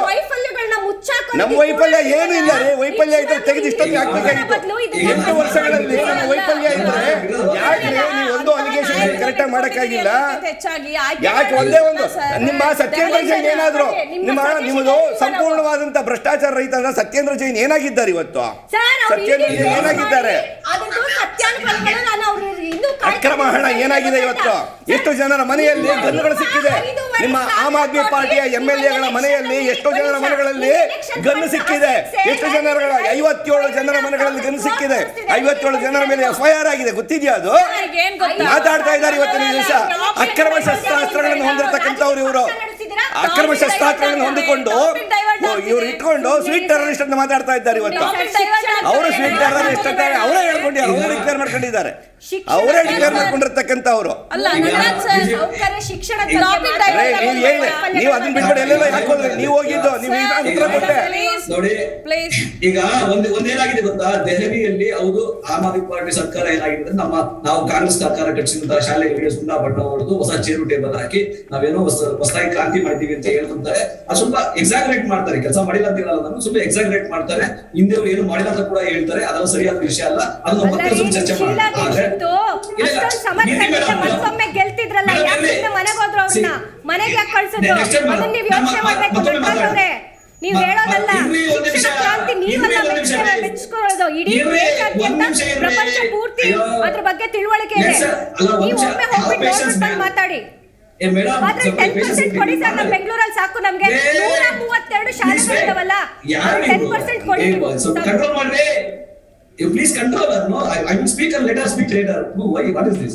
See, ನಾನೇನ್ ಹೇಳ್ತಾ ಇದ್ದೀನಿ ದೆಹಲಿಯ ಚರ್ಚೆ ಒಂದ್ಸಲಿ ಮಾಡೋಣ. ಅಲ್ಲಿನ ಏನಾಗಿದೆ ಏನಾಗಿಲ್ಲ ಅಂತ ಚರ್ಚೆ ಮಾಡಿ. ಇವತ್ತು ನಾವು ರಾಜ್ಯದ ವಿಷಯ ನಾವು ಮಾತಾಡ್ತಾ ಇದ್ದೀವಿ. ರಾಜ್ಯದಲ್ಲಿ ಪಠ್ಯಕ್ರಮದ ಸರ್ಕಾರದ ನಡೆ, ಸರ್ಕಾರ ಇವತ್ತು ಕ್ಷಮೆ ಯಾಚಿಸುವಂತ ಪರಿಸ್ಥಿತಿ ಬಂದಿದೆ. ಒಂದು ದಯನೀಯ ಸ್ಥಿತಿಗೆ ಬಂದಿದೆ. ಯಾಕಂದ್ರೆ ರಾಜ್ಯದ ಎಲ್ಲಾ ವಿವಿಧ ವರ್ಗಗಳು, ಎಲ್ಲಾ ಸಮುದಾಯಗಳು, ಎಲ್ಲಾ ಮಠಾಧೀಶರು, ಎಲ್ಲಾ ಸಂಘಟನೆಗಳ ಒತ್ತಡಕ್ಕೆ ಹೋರಾಟಕ್ಕೆ ಮಣಿದು ಇವತ್ತು ಒಂದು ಕ್ಷಮೆ ಯಾಚಿಸುವಂತ ಪರಿಣಾಮ ಬಂದಿದೆ. ಆದ್ರೆ ಕ್ಷಮೆ ಯಾಚಿಸಿದ್ರೆ ಸಾಲಲ್ಲ. ಅದ್ಮೇಲೆ ಒಂದು ನಾನು ಹೇಳ್ತೀನಲ್ಲ, ಇದು ಉದ್ದೇಶಪೂರ್ವಕವಾಗಿ ಮಾಡೋ ಕೆಲಸ. ಈಗ ಇದನ್ನ ತಿದ್ದುಪಡಿ ಮಾಡ್ಕೊಂತೀವಿ ಅಂತ ಅವ್ರು ಹೇಳ್ತಾರೆ. ಇವತ್ತು ಸುತ್ತೋಲೆ ಹೊಡಿಸಿದ್ರೆ ಸರಿ, ಆದ್ರೆ ಅವ್ರು ಮಾಡುವ ಕೆಲಸ ಉದ್ದೇಶಪೂರ್ವಕ. ಇದು ಅಚಾತುರ್ಯದಿಂದ ಆಗಿದ್ದಾರೆ. ಉದ್ದೇಶಪೂರ್ವಕ ಮಾಡಬೇಕು. ಅದನ್ನ ಅಪರಾಧ ಅಂತಾರೆ. ಆ ಅಪರಾಧಕ್ಕೆ ತಕ್ಕ ಶಿಕ್ಷೆಯನ್ನು ಪಡೆಯಲೇಬೇಕು. ನೋಡಿ, ಒಂದು ಮುಖ್ಯಮಂತ್ರಿ ಬೊಮ್ಮಾಯಿ ಅವರು ಕ್ಷಮೆ ಯಾಚಿಸಬೇಕು. BC ನಾಗೇಶ್ ಅವರನ್ನ ವಜಾ ಮಾಡಬೇಕು ಅಥವಾ ಅವ್ರು ರಾಜೀನಾಮೆ ಕೊಡಬೇಕು. ಮೂರನೇದು ಆ ಕಿಡಿಗೇಡಿ, ಆ RSS ಕಿಡಿಗೇಡಿ ಚಕ್ರತೀರ್ಥನ ಒದ್ದು ಒಳಗಾಕ್ಬೇಕು. ಇದು ಖಂಡಿತ ನಾನು ಒದ್ದು ಒಳಗಾಕಂತ ಗೊತ್ತಾ. ಅವನೇನಾದ್ರು ಒದ್ದು ಒಳಗಾಕಿಲ್ಲ ಅಂದ್ರೆ ಜನ ತಗೊಂತಾರೆ ತೀರ್ಮಾನ ಕೈಗೆ. ಕಾನೂನು ಕೈ ತಗೋಬಾರ್ದು, ಅದಕ್ಕೆ ಅವಕಾಶ ಸರ್ಕಾರ ಕೊಡಬಾರ್ದು. ಇದು ನಾವು ಕಡಾಖಂಡಿತವಾಗಿ ನಾನು ಡಿಬೇಟ್ ಅಲ್ಲಿ ಹೇಳ್ತಾ ಇದ್ದೀನಿ. ಜವಾಬ್ದಾರಿಯಿಂದ ನಾನು ಒತ್ತಡನಾಗಿ ಹೇಳ್ತಾ ಇದ್ದೀನಿ. ಅವನ ಕಿಡಿಗೇಡಿಯನ್ನು ಒದ್ದು ಒಳಗಾಕಿಲ್ಲ ಅಂದ್ರೆ ಜನ ಕೈಗೆ ಕಾನೂನು ತಗೊಂತಾರೆ. ಇದು ಸರ್ಕಾರ ಗೊತ್ತಿರ್ಲಿ. ಇದು ಆಮೇಲೆ ಈ ಸರ್ಕಾರ ಈ ತಪ್ಪನ್ನ ಜನ ಕ್ಷಮಿಸಲ್ಲ. ಅದು ಅವ್ರ ಸರ್ಕಾರ ರಾಜ್ಯದಲ್ಲಿ ಶಾಲೆಗಳ ಒಂದು ಮೂಲಭೂತ ಸೌಕರ್ಯಗಳ ಬಗ್ಗೆನೂ ಗಮನ ಹರಿಸಬೇಕು ಅಂತ ನಾನು ರಾಜ್ಯ ಸರ್ಕಾರಕ್ಕೆ ಮನವಿ ಮಾಡ್ಕೊಳ್ತಾ ಇದ್ದೀನಿ. ಏನ್ ಹೇಳ್ತೀರಿ ನೋಡಿ? ಇವತ್ತಿನ ದಿವಸ ಸರ್ಕ್ಯುಲರ್ ಬಂದಿದೆ, ಸುತ್ತೋಲೆ ಬಂದಿದೆ. ಅದರಲ್ಲಿ ಜನತೆ ತಿಳಿಸಿದಂತಹ ವಿಚಾರಗಳನ್ನು ನಾವು ಅಕ್ಸೆಪ್ಟ್ ಮಾಡ್ಕೊಂಡಿದ್ದೀವಿ. ಅದಕ್ಕೆ ನಾವು ತಿದ್ದುಪಡಿಯನ್ನು ಮಾಡಿದ್ದೇವೆ. ಜನತೆಯ ಮಾತಿಗೆ ಮಾತ್ರ ಮಣಿದಿರೋದ ಸರ್ಕಾರ, ವಿರೋಧ ಪಕ್ಷಗಳದ್ದಾಗಿರಬಹುದು, ಸಾಹಿತಿಗಳದ್ದು, ಹೋರಾಟಗಾರರದ್ದು, ನೋಡಿ ಒಂದು ಹೇಳ್ತೀನಿ, ಜನತೆಯ ಮುಂದೆ ಎಲ್ಲರೂ ಒಂದೇನೆ. ಜನತೆ ಅಂತಂದ್ರೆ ಎಲ್ಲರೂ ಸೇರ್ತಾರೆ. ಜನತೆ ಅಂತಂದಾಗ ಇಡೀ ಟೋಟಲ್ ಎಲ್ಲ ಸೇರ್ತಾರೆ. ವಿರೋಧ ಪಕ್ಷಗಳು ವಿರೋಧ ಮಾಡಬೇಕು ಅಂತ ಮಾಡಿದರೆ ಹೊರತುನು, ಅವರ ತಪ್ಪುಗಳನ್ನು ಮುಚ್ಚಿ ಹಾಕೊಳ್ಳೋದಕ್ಕೆ ಮಾಡಬೇಕು ಅಂತ ಮಾಡಿದರೆ ಹೊರತುನು, ಅವರ ಏನು ಧೋರಣೆಗಳನ್ನು ನಾವು ಬದಿಗಿಡ್ತಾ ಇದ್ದೀವಿ ಅಂತ ಅವ್ರು ಮಾಡಿದರೆ ಹೊರತುನು ಬೇರೆ ಉದ್ದೇಶ ಅಲ್ಲ. ಆದರೆ ಇವತ್ತು ನಾವು ಪಬ್ಲಿಕ್ ಡೊಮೈನಿಗೆ ಬಿಟ್ಟ ಮೇಲೆ ಪಬ್ಲಿಕ್ ಡೊಮೈನಿಂದ ಬಂದಂಥ ಒಂದು ಏನು ರೆಸ್ಪಾನ್ಸನ್ನು ನೋಡಿ ಅದಕ್ಕೆ ನಾವು ಸ್ಪಂದಿಸಬೇಕಾದಂಥದ್ದು ನಮ್ಮ ಕರ್ತವ್ಯ. ಜನತಾ ಜನಾರ್ದನ ಅವ್ರಿಗೆ ಬಿಟ್ಟಿದ್ದೀವಿ. ಅದಕ್ಕೋಸ್ಕರ ಅವ್ರು ಕೊಟ್ಟಂಥದ್ದನ್ನು ನಾವು ಬದಲಾವಣೆ ಮಾಡಿದ್ದೀವಿ ಅಥವಾ ತಿದ್ದುಪಡಿಯನ್ನು ಮಾಡ್ಕೊಂಡಿದ್ದೀವಿ ಅಷ್ಟೇನೆ. ಜನತಾ ಜನಾರ್ದನರೇ ನಮಗೆ ಅಂತಿಮ. ಎಸ್, 3 ಜನ ವಕ್ತಾರರಿಗೆ ಧನ್ಯವಾದಗಳು. ಇದುವರೆಗೂ ಕೂಡ ಕಾರ್ಯಕ್ರಮದಲ್ಲಿ ಸಾಕಷ್ಟು ವಿಚಾರಗಳ ಕುರಿತು ಚರ್ಚೆ ಮಾಡಿದ್ರಿ. ಧನ್ಯವಾದಗಳು. ಎಸ್ ವೀಕ್ಷಕರೇ, ನೋಡಿದ್ರಲ್ಲ, ಜನಾರ್ದನ ಮುಂದೆ ನಾವು ಶರಣಾಗಿದ್ದೀವಿ. ಅವನ ಒಂದು ತೀರ್ಪಿಗೆ ನಾವು ಬದ್ಧ. ಸೊ ಬದಲಾವಣೆ ಅವಶ್ಯಕತೆ ಇದೆ, ಅನಿವಾರ್ಯತೆ ಇದೆ ಅಂದರೆ ಬದಲಾಗ್ತೀವಿ, ಅದರಲ್ಲಿ ಏನಿದೆ ಅನ್ನುವಂತಹ ಒಂದು ಹೇಳಿಕೆಯನ್ನು BJP ವಕ್ತಾರರು ಕೊಡ್ತಾ ಇದ್ದಾರೆ. ಇನ್ನು ಮತ್ತೊಂದು ಕಡೆ ಕಾಂಗ್ರೆಸ್ನ ವಕ್ತಾರರು ಹೇಳೋ ಪ್ರಕಾರ ಕ್ಷಮೆ ಯಾಚಿಸಬೇಕು, BC ನಾಗೇಶ್ ಅವರ ಒಂದು ಸಚಿವ ಸ್ಥಾನದಿಂದ ಕೆಳಗಿಳಬೇಕು, ಇದು ನಮ್ಮ ಆಗ್ರಹ ಅಂತ ಹೇಳ್ತಿದ್ದಾರೆ. ಒಟ್ಟಿನಲ್ಲಿ ಮುಂದಿನ ದಿನಗಳಲ್ಲಿ ಏನಾಗುತ್ತೆ, ಒಟ್ಟಿನಲ್ಲಿ ಹಗ್ಗ ಜಗ್ಗಾಟದ ನಡುವೆ ವಿದ್ಯಾರ್ಥಿಗಳ ಜೀವನ ಅಥವಾ ಭವಿಷ್ಯ ಬಡವಾಗದೇ ಇರಲಿ ಅನ್ನೋದು ನಮ್ಮ ಆಶಯ. ಇದಾಗಿತ್ತು ಈ ಹೊತ್ತಿನ ವಿಶೇಷ ಚರ್ಚಾ ಕಾರ್ಯಕ್ರಮ. ನೋಡ್ತಾ ಇರಿ ಜೀ ಕನ್ನಡ ನ್ಯೂಸ್, ಸತ್ಯವೇ ಸುದ್ದಿಯ ಜೀವಾಳ.